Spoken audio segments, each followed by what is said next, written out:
Mister Singh productions ਤੇ ਗੁਰਬਾਣੀ ਕੀਰਤਨ ਢਾਡੀ ਵਾਰਾ ਕਥਾ ਕਵੀ ਸ਼੍ਰੀ ਵਾਰਾ ਲਾਈਵ ਕੀਰਤਨ ਦੇਖਣ ਲਈ ਹੁਣੇ ਸਬਸਕ੍ਰਾਈਬ ਕਰੋ ਅਤੇ ਬੈਲ ਦੀ ਘੰਟੀ ਵਜਾਉਣਾ ਨਾ ਭੁੱਲਣਾ। ਸਤਨਾਮ ਸ੍ਰੀ ਵਾਹਿਗੁਰੂ ਸਾਹਿਬ ਜੀ। ਮਲਾਰ ਮਹੱਲਾ ਪਹਿਲਾ। ਘਰ ਦੂਜਾ। ਇੱਕ ਓੰਕਾਰ ਸਤਿਗੁਰ ਪ੍ਰਸਾਦ। ਪਵਣੈ ਪਾਣੀ ਜਾਣੈ ਜਾਤ, ਕਾਇਆ ਅਗਨ ਕਰੇ ਨੇ ਭਰਾਤ।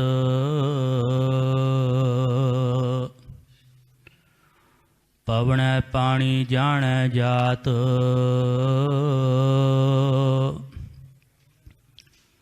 ਕਾਇਆ ਅਗਨ ਕਰੇ ਨੇ ਭਰਾਤ। ਜੰਮੈ ਜੀ ਜਾਣੈ ਜੇ ਥਾਓ,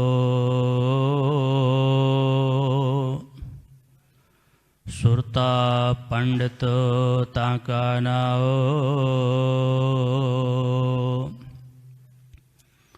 ਗੁਣ ਗੋਬਿੰਦ ਨਾ ਜਾਣੀਐ ਮਾਏ, ਅਣਡੀਠਾ ਕਿਛ ਕਹਿਣ ਨਾ ਜਾਏ। ਕਿਆ ਕਰ ਆਖ ਬਖਾਣੀਐ ਮਾਏ, ਰਹਾਉ। ਊਪਰ ਦਰ ਅਸਮਾਨ ਪਿਆਲ, ਕਿਉ ਕਰ ਕਹੀਐ ਦੇਹੋ ਵਿਚਾਰ।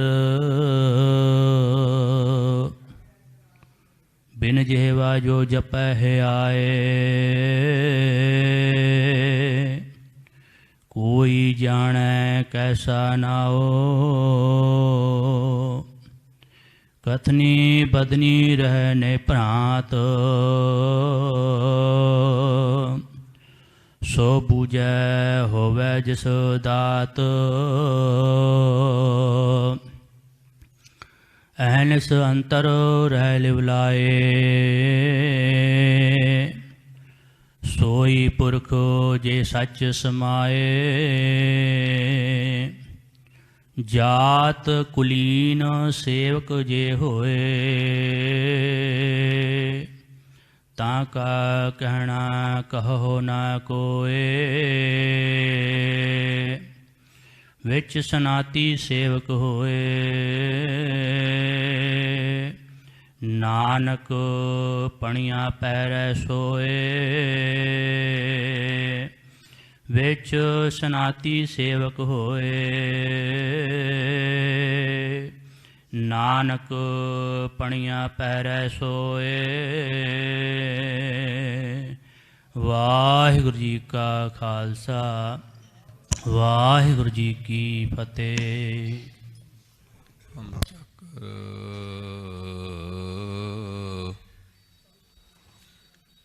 ਗੋਬਿੰਦ ਕੇ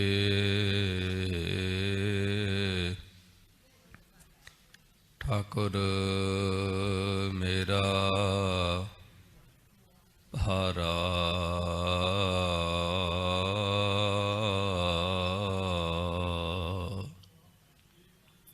ਕਰਨ ਕਰਾਵਣ ਸਗਲ ਬਿਦ, ਸੋ ਸਤਿਗੁਰੂ ਹਮਾਰਾ।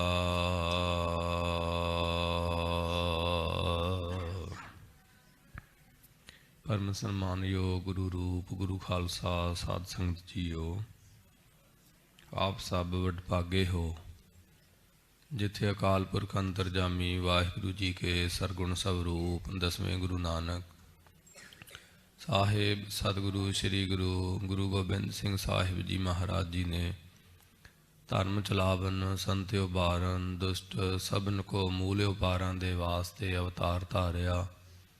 ਉਸ ਮਹਾਨ ਪਵਿੱਤਰ ਅਸਥਾਨ ਤਖਤ ਸ੍ਰੀ ਹਰਿਮੰਦਰ ਜੀ ਪਟਨਾ ਸਾਹਿਬ ਜੀ ਦੇ ਸੱਚਖੰਡ ਦਰਬਾਰ ਦੀਆਂ ਆਪ ਹਾਜ਼ਰੀਆਂ ਭਰ ਰਹੇ ਹੋ। ਕਲਗੀਧਰ ਮਹਾਰਾਜ ਜੀ ਦੀਆਂ ਖੁਸ਼ੀਆਂ ਪ੍ਰਾਪਤ ਕਰ ਰਹੇ ਹਾਂ। ਅੱਜ ਅੰਮ੍ਰਿਤ ਵੇਲੇ ਗੁਰੂ ਪਿਤਾ ਦਸ਼ਮੇਸ਼ ਮਹਾਰਾਜ ਜੀ ਨੇ, ਚੋਜੀ ਪ੍ਰੀਤਮ ਜੀ ਨੇ, ਜੋ ਤਖਤ ਸਾਹਿਬ ਜੀ ਤੋਂ ਅਵਤਾਰ ਅਸਥਾਨ ਜਨਮ ਸਥਾਨ ਤੋਂ ਕਿਰਪਾ ਕਰਕੇ ਹੁਕਮਨਾਮੇ ਦੀ ਦਾਤ, ਮੁੱਖ ਵਾਕ ਦੀ ਦਾਤ ਸਾਨੂੰ ਸਾਰਿਆਂ ਨੂੰ ਬਖਸ਼ੀ ਹੈ। ਸੋ ਆਓ ਸਭ ਤੋਂ ਪਹਿਲਾਂ ਉਸ ਹੁਕਮਨਾਮੇ ਦੇ ਦਰਸ਼ਨ ਆਪਾਂ ਸਾਰੇ ਕਰੀਏ। ਅੱਜ ਦਾ ਹੁਕਮ, ਅੱਜ ਦਾ ਮੁੱਖ ਵਾਕ, ਸ਼ਹੀਦੋਂ ਕੇ ਸਿਰਤਾਜ ਕਲਜੋ ਕੇ ਜਹਾਜ, ਗੁਰੂ ਗਰੀਬ ਨਿਵਾਜ ਮਹਾਰਾਜ ਸ਼੍ਰੀ ਸਤਿਗੁਰੂ ਗੁਰੂ ਅਰਜਨ ਦੇਵ ਜੀ ਸੱਚੇ ਪਾਤਸ਼ਾਹ। ਸਤਿਗੁਰਾਂ ਦੇ ਮੁਬਾਰਕ ਮੁਖੜੇ ਤੋਂ ਉਚਾਰਨ ਹੋਇਆ ਹੋਇਆ ਸੋਰਠ ਰਾਗ ਵਿੱਚ ਸੁਸ਼ੋਭਿਤ ਹੈ। ਪ੍ਰਵਚਨ ਹਨ। ਮਾਤ ਗਰਭ ਮਹਿ ਆਪਨ ਸਿਮਰਨ ਦੇ, ਤਹਿ ਤੁਮ ਰਾਖਨ ਹਾਰੇ, ਪਾਵਕ ਸਾਗਰ ਅਥਾਹ ਲਹਿਰ ਮਹਿ ਤਾਰਹੁ ਤਾਰਨ ਹਾਰੇ। ਮਾਧੋ ਤੂੰ ਠਾਕੁਰ ਸਿਰ ਮੋਰਾ, ਇਹਾਂ ਉਹਾਂ ਤੁਹਾਰੋ ਧੋਰਾ ਰਹਾਓ। ਕੀਤੇ ਕਉ ਮੇਰੇ ਸੰਮਾਨੈ, ਕਰਨਹਾਰ ਤ੍ਰਿਣ ਜਾਣੈ, ਤੂੰ ਦਾਤਾ ਮੰਗਨ ਕੋ ਸਗਲੀ, ਦਾਨ ਦੇਹ ਪ੍ਰਭ ਭਾਨੈ। ਖਿਨ ਮਹਿ ਅਵਰ ਖਿਨੈ ਮਹਿ ਅਵਰਾ, ਅਚਰਜ ਚਲਤ ਤੁਮਾਰੇ, ਰੂੜੋ ਗੂੜੋ ਗਹਿਰ ਗੰਭੀਰੋ, ਉੱਚਾ ਅਗਮ ਅਪਾਰੇ। ਸਾਧ ਸੰਗ ਜੋ ਤੁਮਹਿ ਮਿਲਾਇਓ, ਤੋ ਸੁਣੀ ਤੁਮਾਰੀ ਬਾਣੀ, ਆਨੰਦ ਭਇਆ ਪੇਖਤ ਹੀ ਨਾਨਕ, ਪ੍ਰਤਾਪ ਪੁਰਖ ਨਿਰਬਾਣੀ। ਇਹ ਅੰਮ੍ਰਿਤ ਵੇਲੇ ਮਹਾਰਾਜ ਜੀ ਨੇ ਹੁਕਮਨਾਮਾ ਸਾਡੇ ਤਾਈਂ ਆਖਿਆ ਹੈ। ਬੇਨਤੀ ਪੂਰਵਕ ਕਹਿੰਦੇ ਨੇ, ਮਾਤ ਗਰਭ ਮਹਿ ਆਪਨ ਸਿਮਰਨ ਦੇ। ਮੇਰੇ ਸੁਆਮੀ, ਮੇਰੇ ਮਾਲਿਕ, ਮਾਤਾ ਦੇ ਗਰਭ ਵਿੱਚ ਆਪਣਾ ਸਿਮਰਨ ਦੇ ਕੇ ਤਹਿ ਤੁਮ ਰਾਖਨ ਹਾਰੇ, ਤੁਸੀਂ ਉੱਥੇ ਵੀ ਰੱਖਣ ਵਾਲੇ ਸੀ। ਜਿਵੇਂ ਤੁਸੀਂ ਉੱਥੇ ਰੱਖਿਆ ਕੀਤੀ ਹੈ, ਤਿਵੇਂ ਪਾਵਕ ਸਾਗਰ ਅਥਾਹ ਲਹਿਰ ਮਹਿ। ਇਹ ਸੰਸਾਰ ਪਾਣੀ ਦਾ ਸਾਗਰ ਨਹੀਂ, ਬਲਕਿ ਪਾਵਕ ਦਾ ਸਾਗਰ ਹੈ, ਅੱਗ ਦਾ ਸਾਗਰ ਹੈ। ਅਥਾਹ ਇਹਦੇ ਵਿੱਚ ਲਹਿਰਾਂ ਹਨ। ਤੂੰ ਕਿਰਪਾ ਕਰਕੇ ਇਹਦੇ ਤੋਂ ਮੈਨੂੰ ਤਾਰ ਲੈ, ਮੈਨੂੰ ਬਚਾ ਲੈ ਮਹਾਰਾਜ। ਗਰਕ ਹੁੰਦਾ ਜਾ ਰਿਹਾ, ਮੈਂ ਡੁੱਬਦਾ ਜਾ ਰਿਹਾ ਅੱਗ ਦੇ ਸਮੁੰਦਰ ਵਿੱਚ। ਮਾਧੋ ਤੂੰ ਠਾਕੁਰ ਸਿਰ ਮੋਰਾ, ਤੂੰ ਸਭ ਦੇ ਸਿਰ ਮੋਰ, ਸਭ ਤੋਂ ਸ਼੍ਰੋਮਣੀ ਸਰਵੋਤਮ ਤੂੰ ਠਾਕੁਰ ਹੈ, ਮਾਲਿਕ ਹੈ, ਪੂਜਣ ਯੋਗ ਹੈ। ਇਹਾਂ ਊਹਾਂ ਤੁਹਾਰੋ ਧੋਰਾ। ਇੱਥੇ ਅਤੇ ਉੱਥੇ ਸਾਨੂੰ ਆਪ ਜੀ ਦਾ ਹੀ ਆਸਰਾ ਹੈ। ਰਹਾਓ। ਕੀਤੇ ਕਉ ਮੇਰੇ ਸੰਮਾਨੈ, ਕਰਨਹਾਰ ਤ੍ਰਿਣ ਜਾਣੈ। ਮਾਲਿਕ, ਇਹ ਸਾਡੀ ਢੀਠਤਾਈ ਹੈ, ਇਹ ਸਾਡੀ ਨੀਵੀਂ ਬਿਰਤੀ ਹੈ ਕਿ ਕੀਤੇ ਕਉ ਮੇਰੇ ਸੰਮਾਨੈ, ਕੀਤੇ ਹੋਏ ਨੂੰ ਸਮੇਰ ਪਰਬਤ ਦੇ ਸਮਾਨ ਕਰਕੇ ਜਾਣਦੇ ਹਾਂ।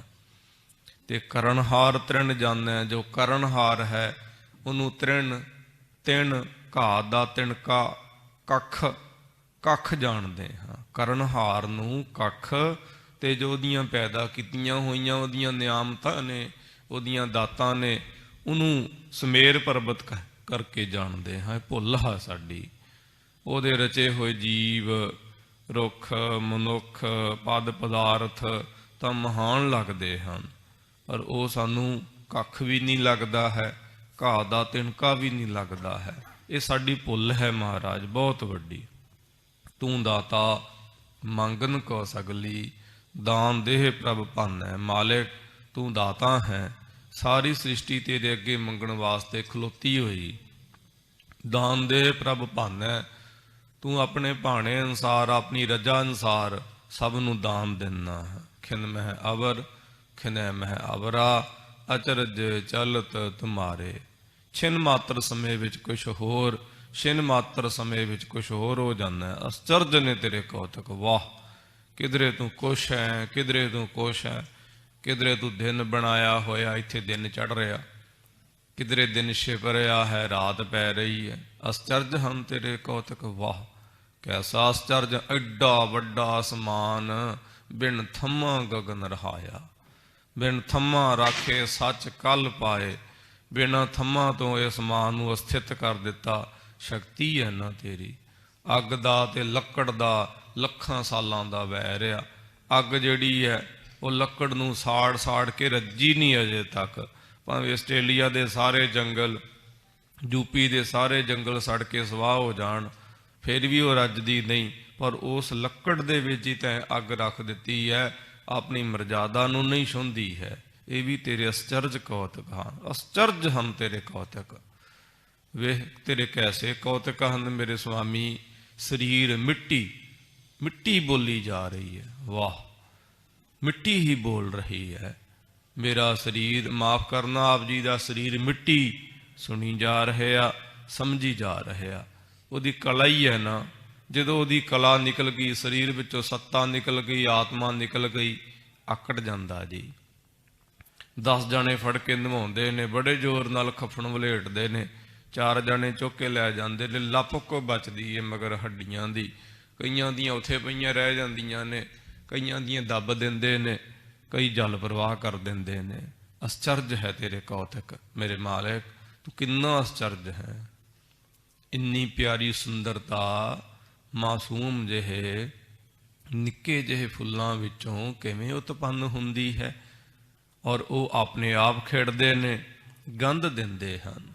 ਕੌਣ ਉਹਨਾਂ ਵਿੱਚ ਸੁਗੰਧ ਭਰ ਕੇ ਆਉਂਦਾ ਹੈ? ਕਿਸੇ ਪ੍ਰੈਸ਼ਰ ਦੇ ਨਾਲ, ਕਿਸੇ ਕੈਮੀਕਲ ਦੇ ਨਾਲ।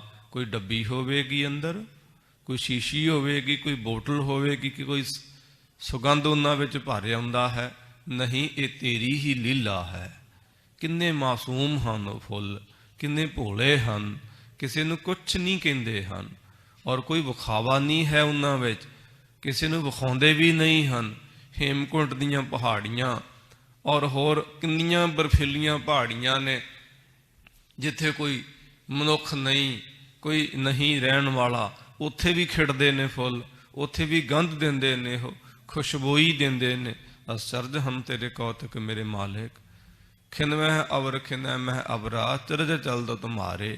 ਰੂੜੋ ਗੂੜੋ ਗਹਿਰ ਗੰਭੀਰੋ, ਉੱਚੋ ਅਕ ਨਾ ਪਾਰੇ।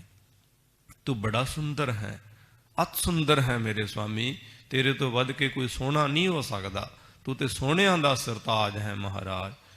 ਬੜਾ ਗੂੜਾ ਹੈ ਤੂੰ, ਗਹਿਰ ਗੰਭੀਰ ਹੈ, ਨਿਰਹਲ ਹੈ, ਉੱਚਾ ਹੈ, ਪ੍ਰਕਿਰਤੀ ਦੇ ਪਾਰਾਵਾਰ ਤੋਂ ਪਰੇ ਹੈ।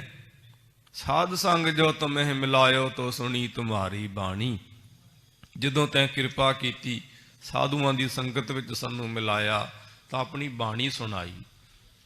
ਜਦੋਂ ਤੇਰੀ ਬਾਣੀ ਸੁਣੀ ਤਾਂ ਆਨੰਦ ਭਇਆ ਪੇਖਤ ਹੀ ਨਾਨਕ, ਪ੍ਰਤਾਪ ਪੁਰਖ ਨਿਰਬਾਣੀ।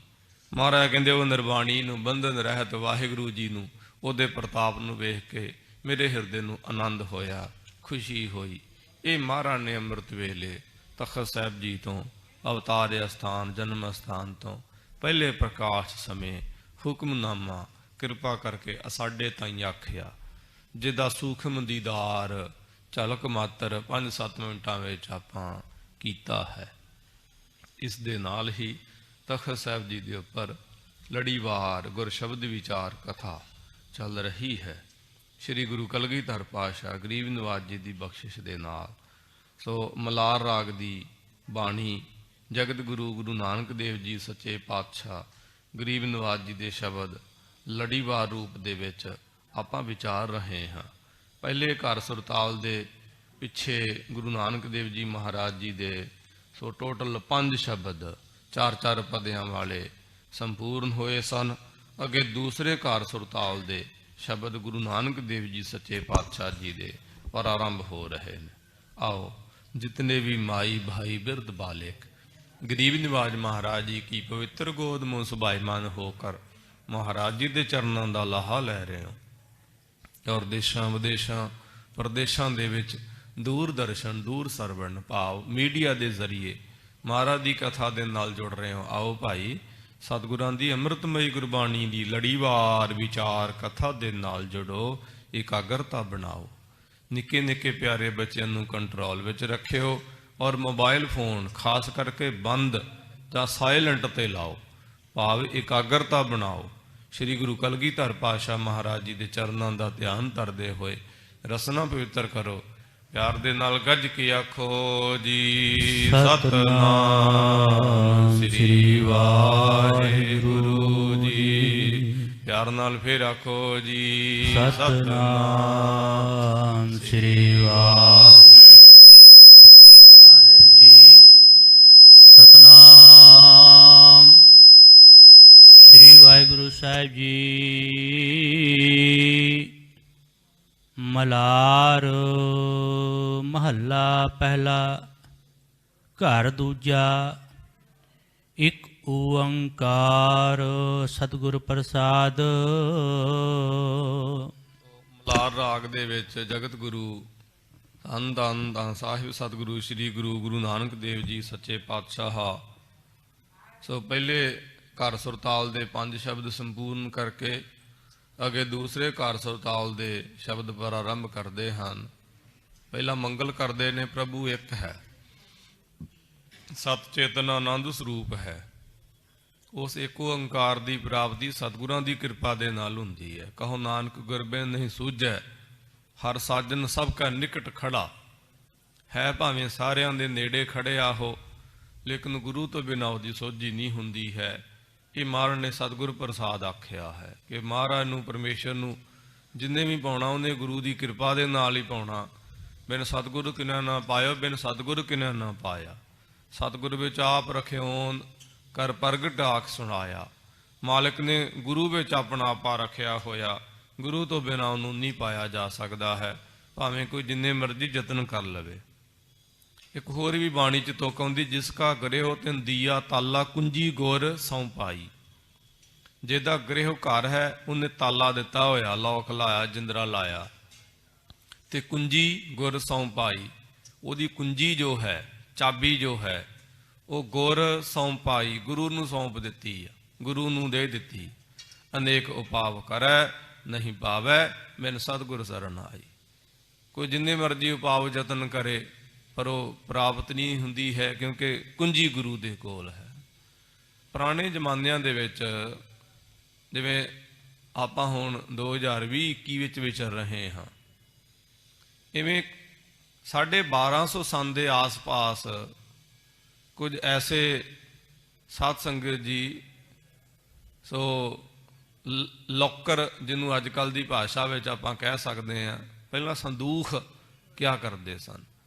ਐਸੇ ਸੰਦੂਖ ਉਸ ਜ਼ਮਾਨੇ ਵਿੱਚ ਹੋਇਆ ਕਰਦੇ ਸਨ, ਜਿਹਦੇ ਵਿੱਚ ਸੋ ਰਾਜੇ ਮਹਾਰਾਜੇ ਆਪਣੀ ਖੁਫੀਆ ਮਾਲੂਮਾਤ ਸੋ ਤਹਿਰੀਰ ਕਰਕੇ, ਲਿਖ ਕੇ, ਸੰਭਾਲ ਕੇ ਰੱਖ ਲਿਆ ਕਰਦੇ ਸਨ ਕਿ ਉਹ ਸੰਦੂਖ ਜੇ ਚਾਬੀ ਦੇ ਨਾਲ ਖੋਲ੍ਹਿਆ ਜਾਂਦਾ ਤਾਂ ਖੁੱਲ੍ਹ ਜਾਂਦਾ। ਜੇ ਉਹਨੂੰ ਕੋਈ ਬਿਨਾਂ ਚਾਬੀ ਤੋਂ ਖੋਲ੍ਹਣ ਦਾ ਯਤਨ ਕਰਦਾ, ਉਹਨੂੰ ਅੱਗ ਲੱਗ ਜਾਇਆ ਕਰਦੀ ਸੀ। ਇਸ ਪ੍ਰਕਾਰ ਇਹ ਹੁਨਰ ਹੁੰਦਾ ਸੀ ਪੁਰਾਣਿਆਂ ਸਾਧ ਸੰਗਤ ਜੀ, ਹੁਨਰਮੰਦ ਜਿਹੜੇ ਲੋਕ ਹੋਇਆ ਕਰਦੇ ਸਨ, ਕਾਰੀਗਰ ਲੋਕ, ਉਹਨਾਂ ਦਾ। ਸੋ ਅੱਜ ਕੱਲ੍ਹ ਤਾਂ ਮਾਸਟਰ ਕੀ ਵੀ ਕਹਿੰਦੇ ਹਨ, ਉਹ ਇੱਕ ਚਾਬੀ ਜਿਹਦੇ ਨਾਲ ਕਈ ਚਾਬੀਆਂ ਦਾ ਕੰਮ ਲਿਆ ਜਾ ਸਕਦਾ ਹੈ। ਪਰ ਸਾਡਾ ਹਿਰਦਾ ਜੋ ਹੈ, ਇਹ ਸਾਧ ਸੰਗਤ ਜੀ ਉਸ ਸੰਦੂਖ ਵਰਗਾ ਹੀ ਲੱਗਦਾ ਹੈ। ਜੇ ਅਸੀਂ ਗੁਰੂ ਨੂੰ ਧਾਰਨ ਕਰਕੇ ਪਰਮੇਸ਼ਰ ਦਾ ਨਾਮ ਜਪਦੇ ਹਾਂ ਤੇ ਵਾਹਿਗੁਰੂ ਦਾ ਰਹੱਸ ਖੁੱਲ੍ਹ ਜਾਂਦਾ ਹੈ।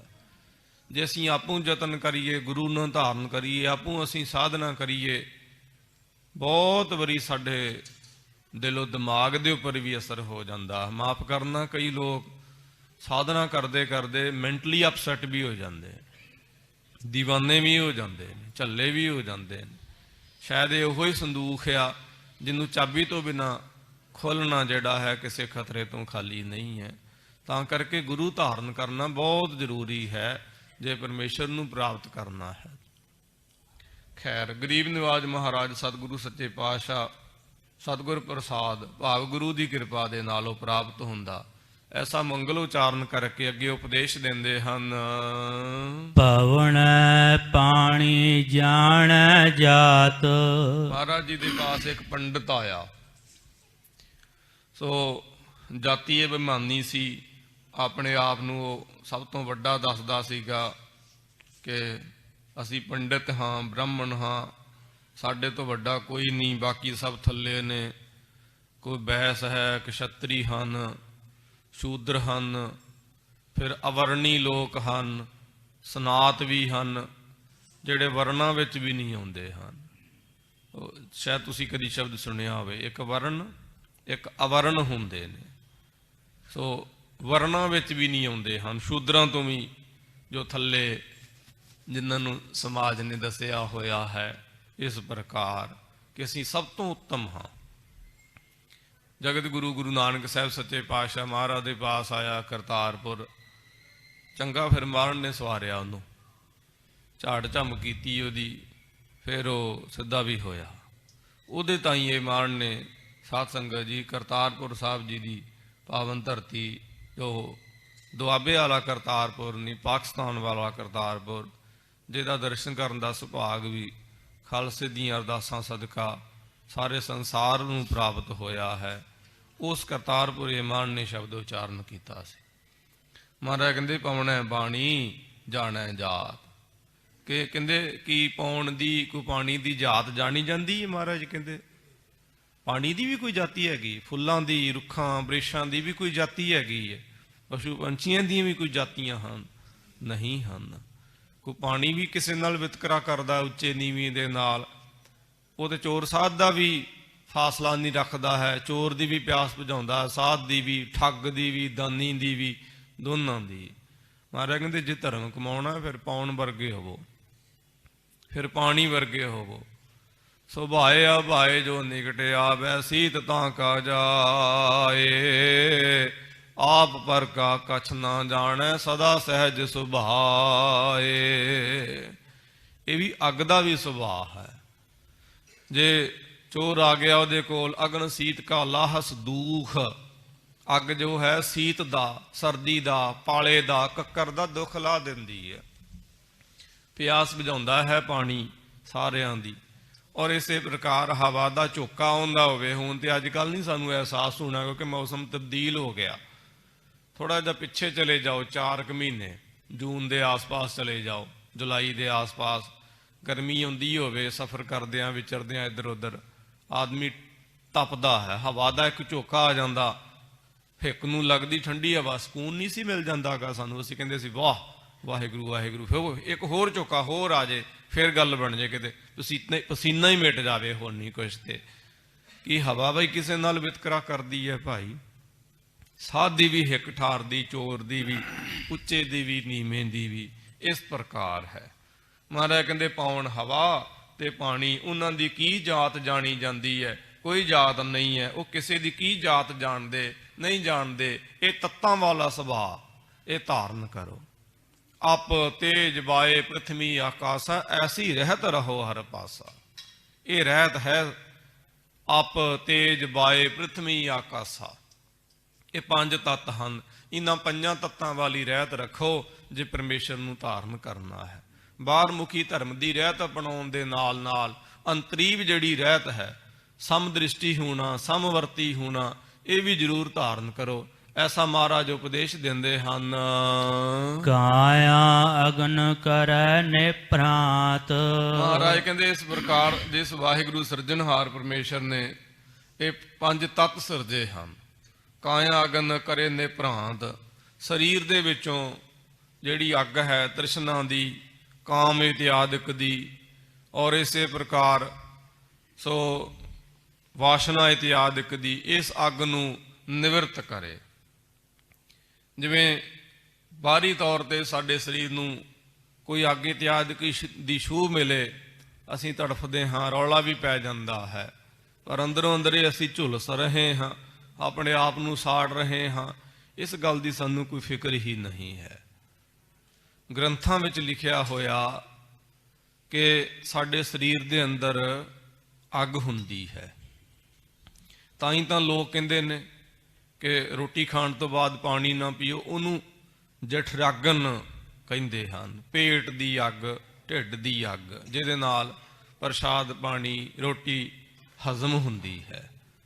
ਜਿਹੜੇ ਲੋਕ ਸੋ ਤੇਜ਼ੀ ਨਾਲ ਖਾਂਦੇ ਹਨ, ਬਹੁਤ ਜ਼ਿਆਦਾ ਖਾਂਦੇ ਹਨ, ਫਿਰ ਇਸੇ ਪ੍ਰਕਾਰ ਵਿਅਰਥ ਖਾਂਦੇ ਹਨ, ਉਹਨਾਂ ਦੀ ਉਹ ਅੱਗ ਸ਼ਾਂਤ ਹੋ ਜਾਂਦੀ ਹੈ ਹੌਲੀ ਹੌਲੀ। ਉਹ ਕਿੰਨੇ ਮਰਜ਼ੀ ਯਤਨ ਕਰ ਲੈਣ, ਫਿਰ ਉਹਨਾਂ ਦਾ ਸਾਰੀ ਜ਼ਿੰਦਗੀ ਪਰ ਹਾਜ਼ਮਾ ਨਹੀਂ ਸੈੱਟ ਹੁੰਦਾ ਹੈ। ਬਹੁਤਾ ਖਾਣ ਵਾਲੇ ਲੋਕਾਂ ਦਾ ਜਾਂ ਭੈੜਾ ਖਾਣ ਵਾਲੇ ਲੋਕਾਂ ਦਾ, ਆ ਫਾਸਟ ਫੂਡ ਇਤਿਆਦਿਕ ਜਿਹੜੇ ਭੈੜੇ ਪਦਾਰਥ ਹਨ, ਉਹਨਾਂ ਦੇ ਖਾਣ ਵਾਲੇ ਲੋਕਾਂ ਦਾ, ਫਿਰ ਉਹ ਅੱਗ ਜਿਹੜੀ ਆ ਸਰੀਰ ਦੀ ਉਹ ਸ਼ਾਂਤ ਹੋ ਜਾਂਦੀ ਹੈ, ਸਾਰਾ ਕੁਝ ਹਿੱਕ ਤੇ ਜੰਮਦਾ ਰਹਿੰਦਾ ਹੈ। ਬਹੁਤ ਅਰਸਾ ਆਦਮੀ ਫਿਰ ਅਰੋਗ ਨਹੀਂ ਰਹਿ ਸਕਦਾ ਹੈ। ਕੁਝ ਕੁ ਸਮਾਂ ਹਿੱਕ ਦੇ ਵਿੱਚ ਵੀ ਤਾਕਤ ਹੁੰਦੀ ਹੈ ਕਿ ਉਹ ਆਪਣੇ ਆਪ ਨੂੰ ਸੰਭਾਲ ਸਕੇ, ਉਸ ਤੋਂ ਬਾਅਦ ਫਿਰ ਉਹ ਗੱਲ ਨਹੀਂ ਬਣਦੀ ਹੈ। ਪਰਮੇਸ਼ਰ ਨੇ 5 ਤੱਤ ਸਾਡੇ ਸਰੀਰ ਵਿੱਚ ਵੀ ਪਾਏ ਹਨ, ਤਾਂ ਕਰਕੇ ਮਹਾਤਮਾ ਲੋਕ ਕਹਿੰਦੇ ਸੀਗੇ ਆਰਾਮ ਨਾਲ ਖਾਓ, ਖਾਣ ਤੋਂ ਬਾਅਦ ਕਦੀ ਨਾ ਪੀਵੋ, ਚਾਹੇ ਜੋ ਮਰਜ਼ੀ ਹੋ ਜਾਵੇ। ਤੇ ਪੀਣ ਦੇ ਨਾਲ ਖਾਣ ਦਾ ਕੋਈ ਮਤਲਬ ਹੀ ਨਹੀਂ ਬਣਦਾ ਹੈ। ਸੋ ਸਾਡਾ ਜੀਵਨ ਪ੍ਰਾਕਿਰਤਕ ਜੀਵਨ ਹੈ, ਸਹੀ ਅਰਥਾਂ ਵਿੱਚ ਉਹ ਜੀਵਨ ਮਾਫ ਕਰਨਾ ਜੋ ਪਸ਼ੂ ਬਤੀਤ ਕਰਦੇ ਹਨ, ਉਹ ਸਹੀ ਅਰਥਾਂ ਵਿੱਚ ਉਹ ਸਾਡਾ ਜੀਵਨ ਹੈ। ਅਸੀਂ ਉਲਝੇ ਹੋਏ ਹਾਂ ਜਦੋਂ ਕਿ ਉਹ ਆਪਣੇ ਆਦੀ ਜੋ ਉਹਨਾਂ ਦੀ ਮਰਜ਼ਾਦਾ ਹੈ ਉਹਦੇ ਤੇ ਉਹ ਜਿਉਂਦੇ ਤਿਉਂ ਕਾਇਮ ਹਨ। ਫਿਰ ਹਰ ਇੱਕ ਮਨੁੱਖ ਮਾਤਰ ਨੂੰ ਆਪਣੇ ਸਰੀਰ ਵਿੱਚੋਂ ਗਰਮਾਇਸ਼ ਪੈਦਾ ਕਰਨੀ ਚਾਹੀਦੀ, ਸੈਰ ਇਤਿਆਦ ਕਰਕੇ ਜ਼ਰੂਰ ਸੈਰ ਕਰਨੀ ਚਾਹੀਦੀ, ਹੋ ਸਕੇ ਤਾਂ ਵਰਜਿਸ਼ ਵੀ ਕਰਨੀ ਚਾਹੀਦੀ। ਜਗਤ ਗੁਰੂ ਗੁਰੂ ਨਾਨਕ ਸਾਹਿਬ ਸੱਚੇ ਪਾਤਸ਼ਾਹ ਮਹਾਰਾਜ, ਧੰਨ ਧੰਨ ਸ੍ਰੀ ਗੁਰੂ ਅੰਗਦ ਦੇਵ ਜੀ ਸੱਚੇ ਪਾਤਸ਼ਾਹ, ਦੂਸਰੀ ਪਾਤਸ਼ਾਹੀ, ਗੁਰੂ ਨਾਨਕ ਸਾਹਿਬ ਸੱਚੇ ਪਾਤਸ਼ਾਹ ਮਹਾਰਾਜ ਦੇ ਜੁਗਤ ਉੱਪਰ ਜੋਤ ਉੱਪਰ ਚੱਲਦਿਆਂ ਗੁਰੂ ਅੰਗਦ ਸਾਹਿਬ ਸੱਚੇ ਪਾਤਸ਼ਾਹ ਮਹਾਰਾਜ ਨੇ ਮੱਲ ਅਖਾੜੇ ਬਣਾਏ ਸੀਗੇ। ਮੱਲ ਪਹਿਲਵਾਨ ਨੂੰ ਕਹਿੰਦੇ ਨੇ, ਜੋ ਘੁਲਦਾ ਹੋਵੇ। ਅਖਾੜਾ ਉਹ ਜਗ੍ਹਾ ਜਿੱਥੇ ਉਹ ਘੁਲੇ। ਸਾਡੇ ਪੰਥ ਵਿੱਚ ਗੁਰਦੁਆਰਾ ਦਾ ਨਾਮ ਮੱਲ ਅਖਾੜਾ ਸਾਹਿਬ ਹੈ, ਖਡੂਰ ਸਾਹਿਬ ਜੀ ਦੀ ਪਾਵਨ ਧਰਤੀ ਤੇ, ਜਿਹਦਾ ਬਾਣੀ ਜ਼ਿਕਰ ਆਉਂਦਾ, ਫੇਰ ਵਸਾਇਆ ਫੇਰ ਆਣ ਸਤਿਗੁਰ ਖਾਡੂਰ। ਉੱਥੇ ਮਹਾਰਾਜ ਨੇ ਗੁਰਦੁਆਰਾ ਮੱਲ ਅਖਾੜਾ ਸਾਹਿਬ ਬਣਾਇਆ ਹੋਇਆ, ਕਦੇ ਜਾਓ ਤੇ ਦਰਸ਼ਨ ਕਰਨੇ। ਜਿੱਥੇ ਸੋ ਅਕਾਲੀ ਬਾਬਾ ਫੂਲਾ ਸਿੰਘ ਸਾਹਿਬ ਜੀ ਦਾ ਸਥਾਨ ਆਣਾ, ਕਾਰ ਪਾਰਕਿੰਗ ਨੂੰ ਰਸਤਾ ਜਾਂਦਾ ਜਿੱਥੇ ਦਰਬਾਰ ਸਾਹਿਬ ਹਰਮੰਦਰ, ਉੱਥੇ ਗੁਰੂ ਹਰਗੋਬਿੰਦ ਸਾਹਿਬ ਸੱਚੇ ਪਾਤਸ਼ਾਹ ਆਪ ਘੁਲਿਆ ਕਰਦੇ ਸਨ, ਆਪ 10ਵੇਂ ਪਾਤਸ਼ਾਹ ਮਹਾਰਾਜ ਵੀ। ਫਿਰ ਤੁਸੀਂ ਕਿਤੇ ਪੁਰਾਣਾ ਇਤਿਹਾਸ ਪੜ੍ਹ ਕੇ ਦੇਖੋ ਖਾਲਸਾ ਜੀ, ਸਿੰਘਾਂ ਦੀਆਂ ਬਹਾਦਰੀਆਂ ਤੁਰਕੜਿਆਂ ਨੇ, ਮੁਗਲਾਂ ਨੇ ਕਿੱਦਾਂ ਪਰਖੀਆਂ ਨੇ। ਕੀ ਕਰਦੇ ਸੀਗੇ, ਇੱਕ ਰੱਸਾ ਲੈ ਕੇ, ਰੱਸੇ ਦਾ ਇੱਕ ਪਾਸਾ ਜੋ ਹੁੰਦਾ ਸੀ ਉਹ ਸਿੰਘ ਦੀ ਬਾਂਹ ਨੂੰ ਬੰਨ੍ਹਿਆ ਕਰਦੇ ਸਨ, ਤੇ ਦੂਸਰਾ ਹਿੱਸਾ ਜਿਹੜਾ ਸੀ ਉਹ ਮੁਗਲਾਂ ਦੇ ਵਿੱਚੋਂ ਸਭ ਤੋਂ ਤਾਕਤਵਰ ਜਿਹੜਾ ਆਦਮੀ ਹੁੰਦਾ ਸੀ, ਸਭ ਤੋਂ ਵੱਧ ਸੂਰਮਾ ਜੰਗਜੂ, ਉਹਦੀ ਬਾਂਹ ਦੇ ਨਾਲ ਬੰਨ੍ਹਿਆ ਕਰਦੇ ਸਨ। ਹੱਥ ਵਿੱਚ ਕੋਈ ਸ਼ਸਤਰ ਨਹੀਂ, ਨਿਹੱਥੇ, ਸਿਰ 'ਚ ਸਿਰ ਮਾਰਨਾ, ਮੱਥੇ 'ਚ ਮੱਥਾ ਮਾਰਨਾ, ਹਿੱਕ 'ਚ ਹਿੱਕ ਮਾਰਨੀ, ਕੂਣੀ ਮਾਰਨੀ, ਲਫੇੜਾ ਮਾਰਨਾ, ਹਿੱਕ 'ਚ ਵੱਜਣਾ। ਇਸ ਤਰ੍ਹਾਂ ਉਹ ਮਰਦਾਨਗੀ ਸਿੰਘਾਂ ਦੀ ਪਰਖਿਆ ਕਰਦੇ ਸਨ। ਭਾਈ ਕਾਠਾ ਸਿੰਘ ਜੀ ਵਰਗੇ ਸਿੰਘਾਂ ਦਾ ਜ਼ਿਕਰ ਆਉਂਦਾ ਹੈ, ਹੋਰ ਵੀ ਬਹੁਤ ਸਾਰੇ ਸਿੰਘਾਂ ਦਾ ਜ਼ਿਕਰ ਆਉਂਦਾ। ਘਲਾਉਂਦੇ ਰਹੇ ਨੇ ਕਿ ਜੇ ਤੂੰ ਘੁਲ ਕੇ ਜਿੱਤ ਗਿਆ ਤੇ ਤੈਨੂੰ ਛੱਡ ਦਿਆਂਗੇ, ਜੇ ਸਿੰਘ ਕੋਈ ਕੈਦ ਹੋ ਜਾਂਦਾ ਸੀ। ਪਰ ਐਡੇ ਭੈੜੇ ਹੁੰਦੇ ਸੀਗੇ ਮੰਗੋਲ, ਸਿੰਘਾਂ ਨੇ ਮਾਰ ਮਾਰ ਕੇ ਮੱਥਾ ਮੱਥੇ 'ਚ ਖਿਲਾਰ ਦਿੰਦੇ ਸੀ ਅਗਲੇ ਵੱਡੇ ਤੋਂ ਵੱਡੇ ਪਹਿਲਵਾਨ ਨੂੰ ਵੀ। ਫਿਰ ਉਹਨਾਂ ਨੂੰ ਪਹਿਲਵਾਨਗੀ ਵੀ ਆਉਂਦੀ ਸੀ, ਹਰ ਪ੍ਰਕਾਰ ਲੇਰ ਕੇ ਲੱਖ ਦਿੰਦੇ ਸਨ। ਤੇ ਫਿਰ ਇਹਨਾਂ ਨੇ, ਮੁਗਲਾਂ ਨੇ, ਬੇਈਮਾਨਾਂ ਨੇ ਕੀ ਕਰਨਾ, ਸਿਰ 'ਚ ਬਰਛਾ ਮਾਰ ਦੇਣਾ, ਪਿੱਠ ਵਾਲੇ ਪਾਸਿਓਂ ਸਿੰਘ ਨੇ ਮਦਹੋਸ਼ ਹੋ ਜਾਣਾ, ਨੂੜ ਕੇ ਫਿਰ ਉਹਨੂੰ ਸ਼ਹੀਦ ਕਰ ਦੇਣਾ। ਇਹ ਬੇਈਮਾਨ ਹੋਇਆ ਕਰਦੇ ਸਨ। ਪਰ ਸਿੰਘ ਜਿਹੜੇ ਸੀ ਉਹਨਾਂ ਦੇ ਸਰੀਰ ਵਿੱਚ ਬੜੀ ਬੜੀ ਤਾਕਤ ਹੁੰਦੀ ਸੀ, ਬੜੀ ਜਾਨ ਹੁੰਦੀ ਸੀ। ਜਿਹੜਾ ਆਦਮੀ ਸੈਰ ਕਰਦਾ ਹੈ, ਵਰਜਿਸ਼ ਕਰਦਾ ਹੈ, ਉਹ ਘਿਓ ਇਤਿਆਦਿਕ ਵੀ ਖਾ ਲਵੇ, ਉਹਨੂੰ ਹਜ਼ਮ ਹੋ ਜਾਏਗਾ। ਜਿਹੜਾ ਸੈਰ ਨਹੀਂ ਕਰਦਾ ਹੈ, ਵਰਜਿਸ਼ ਨਹੀਂ ਕਰਦਾ ਹੈ, ਉਹ ਕੁਛ ਵੀ ਖਾਵੇਗਾ, ਉਹਨੂੰ ਹਜ਼ਮ ਨਹੀਂ ਹੋਣਾ ਹੈ।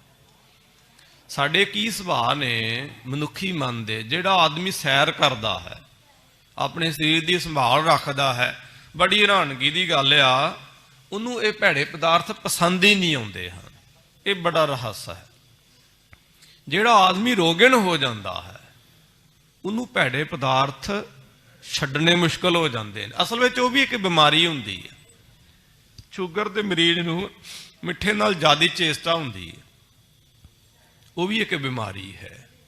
ਜੇ ਤਾਕਤ ਵਾਲੇ ਪਦਾਰਥ ਤਿਆਗ ਕੇ ਭੈੜੇ ਪਦਾਰਥ ਖਾਣ ਨੂੰ ਚਿੱਤ ਕਰਦਾ ਨਾ, ਬਿਮਾਰ ਹਾਂ ਅਸੀਂ। ਫਿਰ ਸਰੀਰ ਵਿੱਚ ਅਗਨੀ ਹੁੰਦੀ, ਅੱਗ ਹੁੰਦੀ ਆ। ਅੱਗ ਤੇ ਫਿਰ ਗਰਮਾਇਸ਼ ਦੇ ਨਾਲ ਹੀ ਵੱਧਦੀ ਹੈ ਨਾ, ਪ੍ਰਬਲ ਹੁੰਦੀ ਹੈ। ਅਸੀਂ बड़े चलाक लोग हाँ जी, असी सोचते हाँ कि साड़ी जिंदगी होवे बादशाहां वर्गी ते शरीर होवे साडा मजदूर वर्गा। मजदूर दा शरीर वेख के सानू उहदे नाल द्वैश हुंदी, ईरखा हुंदी, किड्डा तगड़ा हट्टा कट्टा मजबूत, कोई फिक्र ही नहीं उन्नू। 80-80 सालों तक नहीं मजदूर डिगदे हैं। इस तरह नहीं हो सकता है कि कोई आदमी बादशाह भी होवे, कोई मजदूर भी होवे। जे ऐसा करना है तो सिर्फ एक तरीका है कि 24 घंटिया चो 1 घंटा मजदूर बन जाओ। बस 1 घंटा शरीर विचों पसीना जरूर कड्डो, रज के सैर करो, हो सके वर्जिश करो। किन्ना कुछ असी जाया करते हाँ खाण पीण ते। जे साडे कोल जगह नहीं, असी घरां विच मशीनां भी लिया के रख सकते हैं जिहदे नाल असी वर्जिश कर लईए। होर भी तां घर विच बड़ा कुछ पिया है, वो भी किसी नुक्कर च पई रवेगी, फिर किहड़ी गल है। पर शरीर का जरूर सानू ध्यान रखना चाहिए है। ये गुरु नानक साहब सच्चे पातशाह महाराज जी का धर्म है। गुरु नानक साहब सच्चे पातशाह महाराज जी का धर्म कहता, नानक सो प्रभ सिमरी ऐस देही को पाल। प्रभु का भी सिमरन करो, देही नूं भी पालो। ਇਹਦਾ भी ध्यान रखो, क्योंकि ये शरीर जिहड़ा है महाराज जी का मंदिर है। हर मंदिर इहो शरीर है। इनू महाराज ने ऐसा आख्या, खैर साढ़े शरीर में 5 तत्त हैं। पवन भी है, हवा भी है, पानी भी है। और जो शरीर डिहाइड्रेट हो जाता आदमी मर तक नहीं जाता है। फिर अगन भी है। ये तो हो गए 5 तत्त।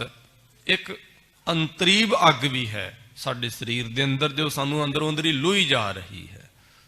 वो तृष्णा की अग है, वासना की अग है, ईरखा की अग है, अंदरों अंदर ही सानू साड़ी जा रही है। ग्रंथां च लिखिया होया कि मनुख दे अंदर अपने अंदर इन्नी जहर हुंदी है कि आदमी मर सकदा अपनी ही जहर दे नाल। और माफ करना 90% लोग जो हैं ये अकारण मरदे हैं। बाहरी तौर पर उन्होंने कोई शस्त्र नहीं लगता है, कोई जहर नहीं दिंदा, अपनी ही जहर दे नाल लोग 90% मर जाते हैं। अंदर ईरखा की अग साड़ती रहिंदी है। सानू किसी नूं वाधा वेख के असीं अंदरों अंदर ही झुलसदे हाँ। बाणी विच महाराज ने बचन आख्या, अहिर खवाद ना कीजै रे मन, सुकृत कर कर लीजै रे मन। कहते एवें अहिरख ना करया कर, भी जे किसी नूं कुछ मिल गया तो तू सोख ना मनाया कर, एवें क्यों खून साड़दा अपना। सुकृत कर कर लीजै रे मन, चंगे काम कर तू ही ले लवेगा। कहते कैसा सुंदर वचन है बाणी का, कैसा उपदेश है महाराज की बाणी का। अंदरों अंदर असीं झुलसदे हाँ। तो महाराज कहते काया अगन करे ने भरा, जो साडे हिरदे नूं अग लगी हुई ना उगणा दी, कहते इस अग नूं निभरांत करे, इनू शांत करे। गुरु रामदास सच्चे पातशाह महाराज नूं सिखां ने पुछया, महाराज उपदेश दिओ। महाराज कहते गुरमुख बनो, मनमुखताई का त्याग करो। महाराज गुरमुख दे की लक्षण हैं, मनमुख दियां की निशानियां हैं। महाराज ने 4 दसियां। एक निशानी का अज दे इस विषय दे नाल, प्रकरण दे नाल, सबजैक्ट दे नाल संबंध है। महाराज कहते मनमुख का यह लक्षण है कि किसी नूं अपने बराबर जां महान देखना, सो गुण रूप धन मरातबे इत्यादि दे विच ते ईरखा करनी।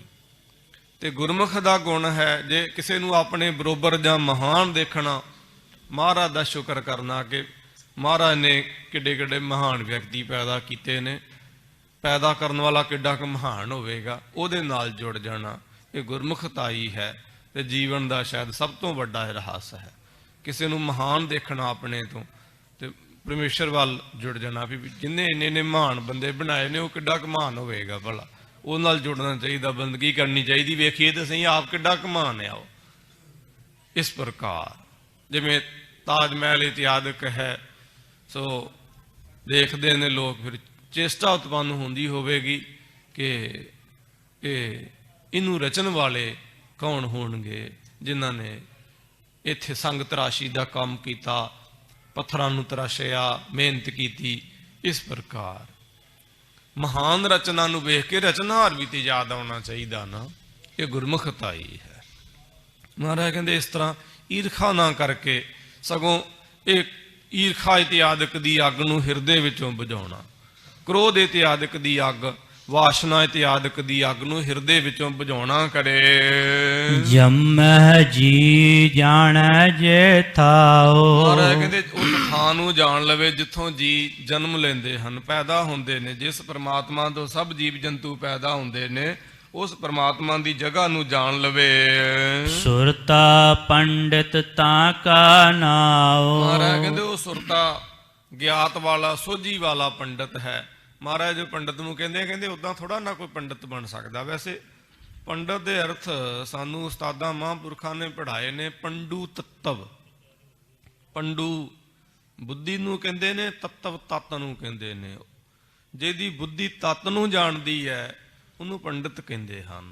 ਪੰਡਿਤ ਕੋਈ ਜਾਤੀ ਤੇ ਨਹੀਂ ਹੈ, ਸੋ ਇਸ ਪ੍ਰਕਾਰ ਕੋਈ ਵਿਸ਼ੇਸ਼ ਸਮੁਦਾਇ ਤਾਂ ਨਹੀਂ ਹੈ। ਜਿਹਦੀ ਬੁੱਧੀ ਤੱਤ ਨੂੰ ਜਾਣਦੀ ਹੋਵੇ, ਸੰਸਕ੍ਰਿਤ ਵਿੱਚ ਉਹਦੇ ਅਰਥ ਪੰਡਿਤ ਹਨ। ਜੇ ਅਸੀਂ ਸਨਾਤਨ ਸਾਹਿਤ ਨੂੰ ਵੀ ਪੜ੍ਹ ਲਈਏ, ਹਿੰਦੂ ਸਾਹਿਤ ਨੂੰ ਵੀ ਪੜ੍ਹ ਲਈਏ, ਤੇ ਤਾਂ ਵੀ ਇਸ ਤਰ੍ਹਾਂ ਦਾ ਹੀ ਰਹੱਸ ਸਾਧ ਸੰਗਤ ਜੀ ਸਮਝ ਆਉਂਦੇ ਨੇ। ਅੱਗੇ ਉਹਦੀ ਵਿਆਖਿਆ ਲੋਕਾਂ ਨੇ ਅਨੇਕ ਭਾਂਤ ਦੇ ਨਾਲ ਕੀਤੀ ਤੇ ਮਨੁੱਖ ਫਿਰ ਵੰਡਿਆ ਗਿਆ। ਸੋ ਵਰਨ ਵੰਡ ਪੈ ਗਈ, ਮਨੁੱਖ ਹੀ ਮਨੁੱਖ ਦਾ ਦੁਸ਼ਮਣ ਹੋ ਗਿਆ, ਔਰ ਆਪ ਹੀ ਦੁਸ਼ਮਣੀ ਨਾ ਹੋਈ, ਪੁਸ਼ਤੈਨੀ ਦੁਸ਼ਮਣੀ ਬਣ ਗਈ। ਉੱਚੇ ਨੀਵੇਂ ਦੀ ਇਹ ਪੁਸ਼ਤੈਨੀ ਦੁਸ਼ਮਣੀ ਹੈ। ਇਹ ਖੂਨ ਵਿੱਚ ਰਚ ਗਈ, ਇਹ DNA ਵਿੱਚ ਹੀ ਰਚ ਗਈ, ਸਾਡੇ ਹੱਡਾਂ 'ਚ ਹੀ ਰਚ ਗਈ, ਸਾਡੀ ਬਿਰਤੀ ਵਿੱਚ ਹੀ ਰਚ ਗਈ ਹੈ। ਜੇ ਮੈਨੂੰ ਪਟਨੇ ਤੋਂ ਪੰਜਾਬ ਜਾਂਦਿਆਂ 24 ਘੰਟੇ ਲੱਗੇ ਨੇ, ਮੈਨੂੰ ਆਉਂਦਿਆਂ ਵੀ 24 ਘੰਟੇ ਲੱਗਣੇ ਨੇ। ਜੇ ਮੈਂ ਜਹਾਜ਼ ਤੇ ਗਿਆ, ਮੈਨੂੰ 2 ਘੰਟੇ ਲੱਗੇ ਨੇ, ਆਉਂਦਿਆਂ ਵੀ 2 ਘੰਟੇ ਲੱਗਣੇ ਨੇ। ਛੇਤੀ ਨਹੀਂ ਉਸ ਤੋਂ ਆ ਸਕਦਾ ਹਾਂ, ਕਿਉਂਕਿ ਜਾਂਦਿਆਂ ਇੰਨਾ ਸਮਾਂ ਲੱਗਿਆ। ਚਲੋ ਅੱਧਾ ਲੱਗ ਜਾਏਗਾ, ਘੰਟਾ ਲੱਗ ਜਾਏਗਾ। ਜੇ ਉਧਰੋਂ 24 ਘੰਟੇ ਲੱਗੇ ਸੀ, ਕੋਈ ਫਾਸਟ ਟ੍ਰੇਨ ਹੋਵੇ, ਕੋਈ ਜਿਵੇਂ ਅੱਜ ਕੱਲ੍ਹ ਆਈਆਂ ਹਨ ਜਾਪਾਨੀ ਸਿਸਟਮ ਦੇ ਹਿਸਾਬ ਨਾਲ 12 ਲੱਗ ਜਾਣਗੇ, ਪਰ ਇਸ ਤੋਂ ਘੱਟ ਤੇ ਨਹੀਂ ਲੱਗਣਗੇ। ਜਿੰਨਾ ਸਮਾਂ ਮਨੁੱਖ ਨਫ਼ਰਤ ਵਿੱਚ ਜੀਵਿਆ ਹੈ, ਜੇ ਉਹਨਾਂ ਸਮਾਂ ਅਸੀਂ ਭਰਮਾਂ ਰੱਖਾਂਗੇ, ਸਹਿਜ ਰੱਖਾਂਗੇ, ਤਾਂ ਫਿਰ ਜਾ ਕੇ ਮਨੁੱਖ ਸੰਤੁਲਨ ਵਿੱਚ, ਬੈਲੈਂਸ ਵਿੱਚ ਆਵੇਗਾ, ਨਹੀਂ ਤੇ ਮੁਸ਼ਕਲ ਹੈ। ਤੋ ਇਹ ਫਿਰ ਵਰਨ ਵੰਡ ਪੈ ਗਈ, ਮਨੁੱਖ ਵੰਡਿਆ ਗਿਆ ਹੈ। ਸੰਸਾਰ ਤੇ ਮਾਫ ਕਰਨਾ ਧਰਮਾਂ ਨੇ ਹੀ ਵੰਡ ਛੱਡਿਆ। ਜਗਤ ਗੁਰੂ, ਸ੍ਰੀ ਗੁਰੂ, ਪਿਆਰੇ ਗੁਰੂ, ਧੰਨ ਧੰਨ ਧੰਨ ਗੁਰੂ, ਗੁਰੂ ਨਾਨਕ ਸਾਹਿਬ ਸੱਚੇ ਪਾਤਸ਼ਾਹ ਗਰੀਬ ਨਵਾਜ ਜੀ ਨੇ ਕੈਸਾ ਵੱਡਾ ਪਰਉਪਕਾਰ ਕੀਤਾ ਹੈ। ਸਾਧ ਸੰਗਤ ਜੀ ਸਭ ਨੂੰ ਆਪਣੇ ਗਲ ਦੇ ਨਾਲ ਲਾਇਆ। ਤੋ ਇਸ ਪ੍ਰਕਾਰ ਮਹਾਰਾਜ ਕਹਿੰਦੇ ਉਹ ਸੁਰਤਾ ਪੰਡਤ ਹੈ, ਉਹ ਗਿਆਤਾ ਪੰਡਤ ਹੈ, ਉਹ ਸੋਝੀ ਵਾਲਾ ਪੰਡਤ ਹੈ। ਸਾਡੀ ਭਾਸ਼ਾ ਵਿੱਚ, ਸਾਡੇ ਧਰਮ ਵਿੱਚ ਬੜੇ ਐਸੇ ਸਿੱਖ ਹੋਏ ਨੇ ਜਿਨ੍ਹਾਂ ਨੂੰ ਲੋਕ ਪੰਡਤ ਸਮਝਦੇ ਰਹੇ ਨੇ। ਦਾਸ ਅਕਸਰ ਜ਼ਿਕਰ ਕਰਦਾ ਹੈ, ਸ਼੍ਰੀਮਾਨ ਸੰਤ ਪੰਡਤ ਗੁਲਾਬ ਸਿੰਘ ਜੀ ਮਹਾਰਾਜ ਬੜੇ ਵੱਡੇ ਨਿਰਮਲੇ ਵਿਦਵਾਨ ਹੋਏ ਨੇ। ਉਹਨਾਂ ਦੇ ਲਿਖੇ ਹੋਏ ਇੱਥੇ ਬਨਾਰਸ ਆਏ ਸੀਗੇ ਉਹ ਵਿਦਿਆ ਪੜ੍ਹਨ ਵਾਸਤੇ, ਤੇ ਉੱਥੋਂ ਦੇ ਪੰਡਤ ਉਹਨੂੰ ਵਿਦਿਆ ਨਹੀਂ ਸੀਗੇ ਪੜ੍ਹਾਉਂਦੇ ਵੀ ਇਹ ਸ਼ੂਦਰ ਨੇ ਆਖੇ। ਬਾਬੇ ਨਾਮਦੇਵ ਦੇ ਖਾਨਦਾਨ ਵਿੱਚੋਂ ਸੀਗੇ ਉਹ। ਬਾਬੇ ਨਾਮਦੇਵ ਦੀ ਫੁਲਵਾੜੀ ਦੇ ਫੁੱਲ ਸੀਗੇ, ਸ਼ਿੰਬੇ ਸੀਗੇ, ਤੇ ਉਹ ਪੰਡਤ ਦੇ ਘਰੇ ਰਹਿ ਗਏ, ਸੇਵਾ ਕਰਿਆ ਕਰਨ ਪੰਡਤਾਣੀ ਦੀ, ਨਾਲੇ ਪੰਡਤ ਦੇ ਮੁੰਡੇ ਦੀ ਕਦਰ ਕਰਿਆ ਕਰਨ। ਫਿਰ ਉਹ ਜਦੋਂ ਵਿਦਿਆ ਨਾ ਪੜ੍ਹਾਈ ਬ੍ਰਾਹਮਣ ਨੇ, ਉਹ ਕਹਿੰਦੇ ਮੈਂ ਤੇ ਵਿਦਿਆ ਪੜ੍ਹਨਾ ਆ, ਮੈਂ ਤੇ ਚੱਲ ਜਾਣਾ ਇੱਥੋਂ। ਫਿਰ ਹੁਣ ਉਦਾਸ ਹੋ ਕੇ, ਆ ਜਿਹੜੀ ਗੰਗਾ ਇੱਥੇ ਵਹਿੰਦੀ ਹੈ, ਬਨਾਰਸ ਵੀ ਵਹਿੰਦੀ ਆ, ਜਾ ਕੇ ਭਾਵੇਂ ਦੇਖ ਲਿਓ, ਬੜੀਆਂ ਵੱਡੇ ਸ਼ਹਿਰਾਂ 'ਚ ਵਹਿੰਦੀ ਹੈ ਗੰਗਾ, ਬੜੀ ਦੂਰੋਂ ਆਉਂਦੀ, ਬੜੀ ਦੂਰ ਤੱਕ ਚਲ ਜਾਂਦੀ ਹੈ। ਗੰਗਾ ਦੇ ਕੰਢੇ ਤੇ ਆਣ ਕੇ ਬਹਿ ਗਏ ਉਦਾਸ ਹੋ ਕੇ, ਵੀ ਮੈਂ ਤੇ ਵਿਦਿਆ ਪੜ੍ਹਨੀ ਚਾਹੁੰਦਾ ਸੀਗਾ, ਇੱਛਾ ਸੀ ਵਿਦਵਾਨ ਬਣਨ ਦੀ। ਤੇ ਉਧਰੋਂ ਪੰਡਤ ਦਾ ਮੁੰਡਾ ਬਿਮਾਰ ਹੋ ਗਿਆ, ਉਧਰ ਗਿਆ। ਉਹ ਗਿਆਨੀ ਜੀ ਤੋਂ ਬਿਨਾਂ ਰਵੇ ਹੀ ਨਹੀਂ ਜੀ। ਮਾਂ ਚੁੱਕੇ ਉਹਨੂੰ, ਕਹਿੰਦੇ ਪਰੇ ਹੋ ਜਾ ਤੂੰ, ਨੇੜੇ ਨਾ ਮੇਰੇ, ਉਹਨੂੰ ਲੈ ਕੇ ਆ ਕੇ ਉਹ ਉਧਰ ਗਿਆ। ਵੇਖੋ ਪਰਮੇਸ਼ਰ ਦੀ ਲੀਲਾ। ਪੰਡਤ ਆਇਆ, ਮੁੰਡਾ ਨਿੱਕਾ ਜਿਹਾ ਆਪਣੇ ਪਿਓ ਨਾਲ ਵੀ ਨਾਰਾਜ਼ ਹੋ ਗਿਆ, ਕੁਛ ਖਾਵੇ ਪੀਵੇ ਨਾ ਜੀ, ਉਹ ਤੇ ਬਿਮਾਰ ਹੋ ਗਿਆ। ਉਹਨੂੰ ਲੈ ਕੇ ਆਓ। ਤੇ ਗਿਆਨੀ ਜੀ ਕਹਿੰਦੇ ਮੈਂ ਇਸ ਤਰ੍ਹਾਂ ਨਹੀਂ ਆਉਣਾ, ਜੇ ਵਿਦਿਆ ਪੜ੍ਹਾਵੇਂਗਾ ਤੇ ਤਾਂ ਸੇਵਾ ਕਰੂੰਗਾ, ਨਹੀਂ ਤੇ ਮੈਂ ਚੱਲਿਆ। ਉਹ ਮਰਨ ਕੰਢੇ ਹੋ ਗਿਆ ਮੁੰਡਾ। ਪੰਡਤਾਨੀ ਨੇ ਕਿਹਾ ਵੀ ਪੜ੍ਹਾ ਦੇ, ਕਿਉਂ ਚੱਲਿਆ? ਉਹ ਕਹਿੰਦੇ ਵੀ ਮੈਂ ਪੜ੍ਹਾ ਨਹੀਂ ਸਕਦਾਗਾ, ਹੋਰ ਜਿਹੜੇ ਬ੍ਰਾਹਮਣ ਨੇ ਉਹਨਾਂ ਨੇ ਤੇ ਮੇਰਾ ਬਾਈਕਾਟ ਕਰ ਦੇਣਾ। ਕਹਿੰਦੇ ਕੋਈ ਤਰੀਕਾ ਲੱਭ। ਉਹ ਕਹਿੰਦਾ ਵੀ ਜਿਹੜੇ ਖੈਮੇ ਵਿੱਚ, ਜਿਹੜੇ ਤੰਬੂ ਵਿੱਚ ਮੈਂ ਪੜ੍ਹਾਉਣਾ ਹਾਂ ਵਿਦਿਆਰਥੀਆਂ ਨੂੰ, ਉਹ ਤੰਬੂ ਦੇ ਬਾਰ-ਬਾਰ ਬਹਿ ਕੇ ਸੁਣ ਲਿਆ ਕਰੇ ਕਥਾ, ਸੁਣ ਲਿਆ ਕਰੇ ਗ੍ਰੰਥ, ਪੁੱਛ ਨਹੀਂ ਸਕਦਾ ਮੈਨੂੰ, ਨਾ ਮੈਨੂੰ ਦੱਸਣਾ। ਇਸ ਤਰ੍ਹਾਂ ਉਹਨਾਂ ਨੇ ਵਿਦਿਆ ਪੜ੍ਹੀ। ਐਸੇ ਵਿਦਵਾਨ ਹੋ ਗਏ ਪੰਡਤ ਗੁਲਾਬ ਸਿੰਘ ਜੀ, ਐਸੇ ਵਿਦਵਾਨ ਹੋ ਗਏ, ਸਭ ਉਲੱਥੇ ਕਰ ਦਿੱਤੇ ਉਹਨਾਂ ਨੇ। ਇਹ ਹੁਣ ਸਿੱਖਾਂ ਨੂੰ ਜਲੀਲ ਨਾ ਹੋਣਾ ਪਵੇ। ਫਿਰ ਉਹ ਪਤਾ ਲੱਗ ਗਿਆ, ਖਬਰ ਮਿਲ ਗਈ। ਫਿਰ ਜਦੋਂ ਵਾਪਸ ਚੱਲੇ ਸਨ, ਲਾਹੌਰ ਦੇ ਮੁਜੰਗਾ ਦੇ ਰਹਿਣ ਵਾਲੇ ਸਨ, ਮੁਜੰਗਾ ਕਸਬਾ ਹੈ ਲਾਹੌਰ ਦਾ, ਉੱਥੋਂ ਦੇ ਰਹਿਣ ਵਾਲੇ ਸਨ। ਤੇ ਉਹ ਪੰਡਤ ਕਹਿੰਦਾ ਵੀ ਗੁਰੂ ਦੱਖਣਾ ਦੇ ਕੇ ਜਾ। ਵੈਸੇ ਸਿਸਟਮ ਦੇ ਹਿਸਾਬ ਨਾਲ ਗੁਰੂ ਦੱਖਣਾ ਨਹੀਂ ਬਣਦੀ। ਗੁਰੂ ਦੱਖਣਾ ਬਣਦੀ ਵੀ ਜੇ ਸ਼ਿਸ਼ ਆਵੇ, ਥਾਲੀ ਵਿੱਚ ਪਦਾਰਥ ਚਾਵਲ ਇਤਿਆਦਿਕ ਲੈ ਕੇ, ਦਮੜੇ ਇਤਿਆਦਿਕ ਪਰੋਸ ਕੇ ਰੱਖੇ, ਮੱਥਾ ਟੇਕੇ ਤੇ ਨਮਸਕਾਰ ਕਰੇ, ਗੁਰੂ ਧਾਰਨ ਕਰੇ, ਉਸ ਤੋਂ ਬਾਅਦ ਕੁਛ ਬਣਦਾ ਹੈ। ਤੇ ਸਾਹਮਣੇ ਤੇ ਆਏ ਨਹੀਂ ਸਨ, ਫਿਰ ਵੀ ਗਿਆਨੀ ਜੀ ਨੇ ਸਤਿਕਾਰ ਰੱਖਿਆ। ਕਹਿੰਦੇ ਵੀ ਦੱਸੋ ਕੀ ਸੇਵਾ ਹੈ? ਕਹਿੰਦੇ ਵੀ ਇਹ ਸੇਵਾ ਹੈ ਕਿ ਜਿਹੜੇ ਗ੍ਰੰਥ ਲਿਖੇ ਨੇ ਦੇ ਦੇ। ਵਾਹ, ਉਹ ਤੇ ਅੰਗੂਠਾ ਵੱਢਣ ਵਾਲੀ ਗੱਲ ਸੀ ਨਾ। ਤੇ ਵਹਿੰਦਿਆਂ ਵਹਿੰਦਿਆਂ ਗ੍ਰੰਥ ਸਾੜ ਦਿੱਤੇ ਜੀ ਉਹਨਾਂ ਦੇ। ਸਿਰਫ ਉਹਨਾਂ ਦੀਆਂ 3 ਪੁਸਤਕਾਂ ਬਚੀਆਂ ਸਨ। ਉਹਨਾਂ ਦੇ ਮਾਤਾ ਪਿਤਾ ਜੀ ਦੇ ਪਾਸ ਸਨ ਗਈਆਂ, ਉਹ ਗਏ ਸਨ ਮਿਲਣ ਵਾਸਤੇ, ਉੱਥੇ ਛੁੱਟ ਗਈਆਂ ਜਾਂ ਛੱਡ ਆਏ ਸਨ, ਵਾਹਿਗੁਰੂ ਜਾਣੇ। ਉਹ 3 ਕੁ ਪੁਸਤਕਾਂ ਉਹਨਾਂ ਦੀਆਂ ਜਦੋਂ ਕਥਾ ਸਿਖਾਉਂਦੇ ਨੇ ਉਦੋਂ ਪੜ੍ਹਾਈਆਂ ਜਾਂਦੀਆਂ ਨੇ। ਦਾਸ ਨੇ ਪੜ੍ਹੀਆਂ ਤੇ ਪੜ੍ਹਾਈਆਂ ਵੀ ਅੱਗੇ ਵਿਦਿਆਰਥੀਆਂ ਨੂੰ।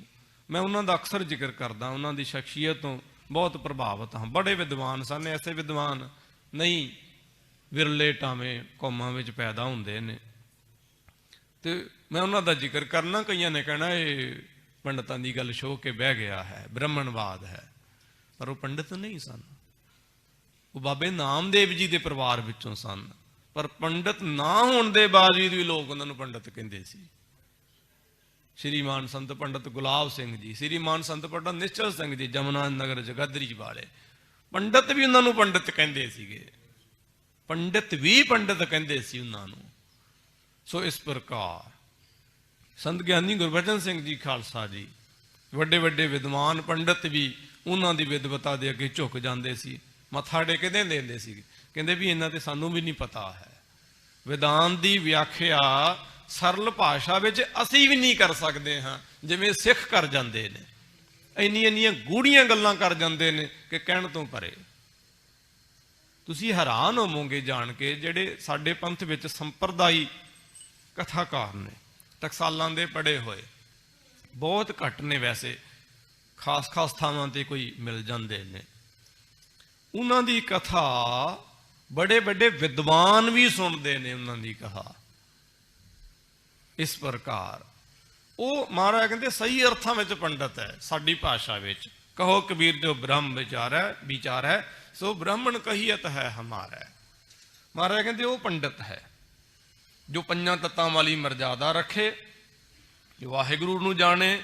ਸੁਰਤਾ ਪੰਡਤਾਂ ਕਾ ਨਾਉ। ਸਾਡੀ ਭਾਸ਼ਾ ਵਿੱਚ ਉਹ ਪੰਡਤ ਹੈ ਭਾਈ, ਉਹ ਗਿਆਤਾ ਪੰਡਤ, ਸੋਝੀ ਵਾਲਾ ਪੰਡਤ ਹੈ। ਗੁਣ ਗੋਬਿੰਦ ਨ ਜਾਣੀਐ ਮਾਏ। ਮਹਾਰਾਜ ਕਹਿੰਦੇ ਆ ਭਾਈ, ਜੇ ਉਸ ਵਾਹਿਗੁਰੂ ਜੀ ਦੇ, ਗੋਬਿੰਦ ਜੀ ਦੇ ਗੁਣਾਂ ਨੂੰ ਨਹੀਂ ਜਾਣਿਆ, ਅਣਡੀਠਾ ਕਿਛ ਕਹਿਣ ਨ ਜਾਏ। ਤਾਂ ਉਹ ਪ੍ਰਮਾਤਮਾ ਅਣਡਿੱਠਾ, ਬਿਨ ਦੇਖੇ ਕਹਿਣਾ ਬਿਰਥਾ ਜਾਏ।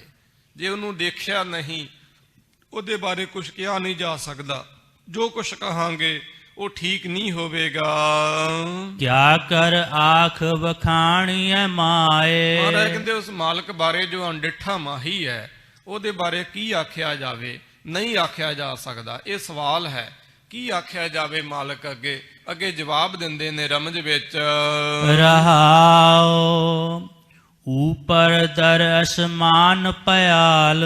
ਮਹਾਰਾਜ ਕਹਿੰਦੇ ਉਹ ਪ੍ਰਮਾਤਮਾ ਐਸਾ ਡਾਢਾ, ਐਸਾ ਸਮਰੱਥ ਹੈ ਕਿ ਅਸਮਾਨ ਤੇ ਪਿਆਲ ਪਤਾਲ ਤੇ ਇਹਨਾਂ ਦੇ ਦਰਮਿਆਨ ਵਿਚਕਾਰ ਮਾਤ ਲੋਕ, ਇਹ 3 ਲੋਕ ਜੋ ਹਨ, ਇਹ ਰਮਜ ਵਿੱਚ ਮਹਾਰਾਜ ਨੇ ਬਚਨ ਆਖਿਆ।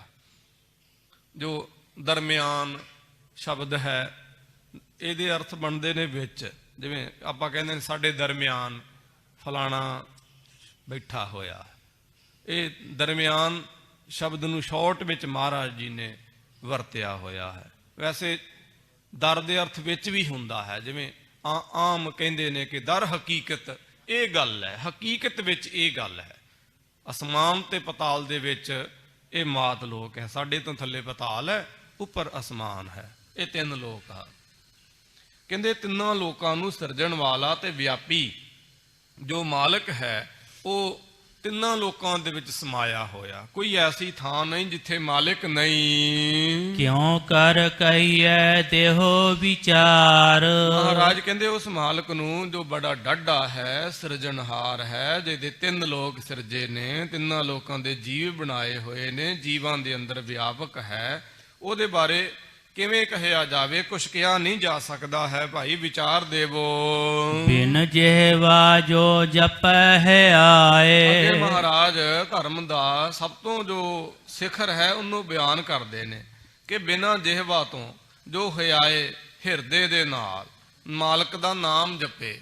ਇਹ ਰਸਨਾ ਦੇ ਨਾਲ ਜਪੇ ਬਿਨਾ ਨਹੀਂ ਸਾਧ ਸੰਗਤ ਜੀ ਪ੍ਰਾਪਤ ਹੋ ਸਕਦਾ ਹੈ। ਬਿਨਾਂ ਜਿਹਵਾ ਤੋਂ ਹਿਰਦੇ ਦੇ ਨਾਲ ਨਾਮ ਜਪਣਾ ਇਹ ਬ੍ਰਹਮ ਗਿਆਨੀ ਗੁਰਮੁਖਾਂ ਦੀ ਅਵਸਥਾ ਹੈ।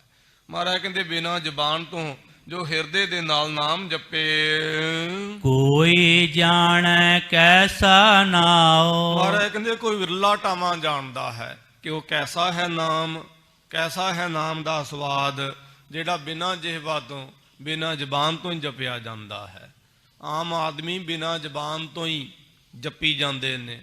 ਪਦ ਪਦਾਰਥਾਂ ਨੂੰ, ਧੀਆਂ ਪੁੱਤਰਾਂ ਨੂੰ, ਭੈਣ ਭਰਾਵਾਂ ਨੂੰ, ਸਾਕ ਸੰਬੰਧੀਆਂ ਨੂੰ ਬਿਨਾਂ ਰਸਨਾ ਤੋਂ ਹੀ ਜਪੀ ਜਾਂਦੇ ਆ ਨਾ। ਸੋ ਰਸਨਾ ਤੇ ਜਪਦੀ ਨਹੀਂ, ਮਨ ਉਧਰ ਬੜਾ ਉਤਾਵਲਾ ਹੁੰਦਾ, ਮਨ ਉਧਰ ਬੜਾ ਡਾਢਾ ਹੋਇਆ ਹੁੰਦਾ ਹੈ। ਉਸ ਪਾਸੇ ਜੁੜਨ ਦੇ ਵਾਸਤੇ ਗੁਰਮੁਖ ਲੋਕ ਸਾਧ ਸੰਗਤ ਜੀ ਰਸਨਾ ਦੇ ਨਾਲ ਨਾਮ ਜਪਦੇ, ਉਹ ਕੰਠ ਤੱਕ, ਹਿਰਦੇ ਤੱਕ, ਫਿਰ ਅਖੀਰ ਜਿੱਥੋਂ ਇਹ ਬਾਣੀ ਉਤਪੰਨ ਹੁੰਦੀ ਹੈ ਨਾਭੀ ਵਿੱਚੋਂ, ਧੁੰਨੀ ਵਿੱਚੋਂ, ਉੱਥੇ ਤੱਕ ਪਹੁੰਚ ਜਾਂਦੇ ਨੇ ਗੁਰਮੁਖ ਨਾਮ ਜਪਦੇ ਹੋਏ। ਫਿਰ ਉਹ ਬ੍ਰਹਮ ਕਵਲ ਖਿੜ ਜਾਂਦਾ ਹੈ ਜਿਹਦੀ 1000 ਪੰਖੜੀ ਦੱਸਦੇ ਹਨ ਸਾਧ ਸੰਗਤ ਜੀ। ਉਹ ਗੁਰਮੁਖ ਫਿਰ ਖੇੜੇ ਵਿੱਚ ਹੁੰਦੇ ਨੇ, ਉਹ ਗੁਰਮੁਖ ਆਨੰਦ ਵਿੱਚ ਹੁੰਦੇ ਨੇ, ਉਹ ਗੁਰਮੁਖ ਰਹੱਸ ਵਿੱਚ ਹੁੰਦੇ ਨੇ। ਪਰ ਇਹ ਸਾਰਾ ਕੁਝ ਜਾਪ ਦੇ ਸਦਕੇ ਹੀ ਮਿਲਦਾ ਹੈ। ਜੇ ਰਸਨਾ ਦੇ ਨਾਲ ਅਸੀਂ ਜਾਪ ਕਰਾਂਗੇ ਫਿਰ ਰਸਨਾ ਦੇ ਨਾਲ ਜਪਣ ਦੀ ਜ਼ਰੂਰਤ ਨਹੀਂ ਰਹਿੰਦੀ ਹੈ। ਫਿਰ ਗੁਰਮੁਖ ਰੋਮ ਰੋਮ ਹਰਿ ਧਿਆਵੈ, ਉਹਨਾਂ ਦਾ ਰੋਮ ਰੋਮ ਜਿਹੜਾ ਇੱਕ ਇੱਕ ਸਰੀਰ ਦਾ ਵਾਲ ਜਿਹੜਾ ਹੈ ਸਾਧ ਸੰਗਤ ਜੀ ਰਸਨਾ ਬਣ ਜਾਂਦੀ ਹੈ, ਜ਼ਬਾਨ ਬਣ ਜਾਂਦੀ ਹੈ, ਤੇ ਬਿਨਾਂ ਜ਼ਬਾਨ ਤੋਂ ਹੀ ਉਹ ਮਾਲਕ ਦਾ ਨਾਮ ਜਪਦੇ ਹਨ। ਇਹ ਨਾਮ ਕੈਸਾ ਹੈ, ਇਹ ਨਾਮ ਦਾ ਕੈਸਾ ਸਵਾਦ ਹੈ, ਇਹ ਤੇ ਕੋਈ ਵਿਰਲਾ ਟਾਵਾਂ ਜਾਣਦਾ। ਕਥਨੀ ਬਦਨੀ ਰਹਿਨੇ ਪ੍ਰਾਂਤ। ਮਹਾਰਾਜ ਕਹਿੰਦੇ ਇਸ ਪ੍ਰਕਾਰ ਭ੍ਰਾਂਤੀ ਤੋਂ ਬਿਨਾ ਹੋਵੇ, ਭ੍ਰਾਂਤੀ ਨਾ ਹੋਵੇ, ਕੋਈ ਭਰਮ ਨਾ ਹੋਵੇ, ਔਰ ਇਸੇ ਪ੍ਰਕਾਰ ਕਥਨੀ ਬਦਨੀ ਤੋਂ ਰਹਿਤ ਹੋਵੇ। ਸੋ ਕੱਲੀ ਕਥਨੀ ਬਦਨੀ ਦੇ ਨਾਲ ਰੱਬ ਨਹੀਂ ਮਿਲਦਾ ਹੈ। ਜੇ ਕੋਈ ਇਹ ਸੋਚੇ ਸਾਡੇ ਵਰਗਾ ਵੀ ਖੁਰੇ ਅਸੀਂ ਕਥਾ ਕਰ ਕਰਕੇ ਰੱਬ ਨੂੰ ਪਾਲਾਂਗੇ ਤਾਂ ਮੁਸ਼ਕਲ ਹੋਵੇਗਾ। ਇਹ ਤੇ ਪੇਸ਼ਾ ਵੀ ਬਣਿਆ ਹੋਇਆ ਹੈ ਕਈ ਲੋਕਾਂ ਦਾ। ਸੋ ਇਸ ਪ੍ਰਕਾਰ ਆਪ ਕੋਈ ਜਪਣਾ ਨਹੀਂ ਹੈ, ਆਪ ਕੋਈ ਆਚਰਣ ਧਰਮ ਨਹੀਂ ਹੈ, ਤੇ ਆਪ ਕੋਈ ਕਮਾਈ ਵੀ ਨਹੀਂ ਹੈ, ਕੋਈ ਜਪ ਵੀ ਨਹੀਂ ਹੈ, ਕੋਈ ਨੇਮ ਵੀ ਨਹੀਂ ਹੈ, ਕੋਈ ਸਿਮਰਨ ਵੀ ਨਹੀਂ ਹੈ ਸਾਡੇ ਵਰਗਾ, ਤੇ ਫਿਰ ਲੋਕਾਂ ਨੂੰ ਵੀ ਉਪਦੇਸ਼ ਦੇਈ ਜਾਣੇ ਹੈ।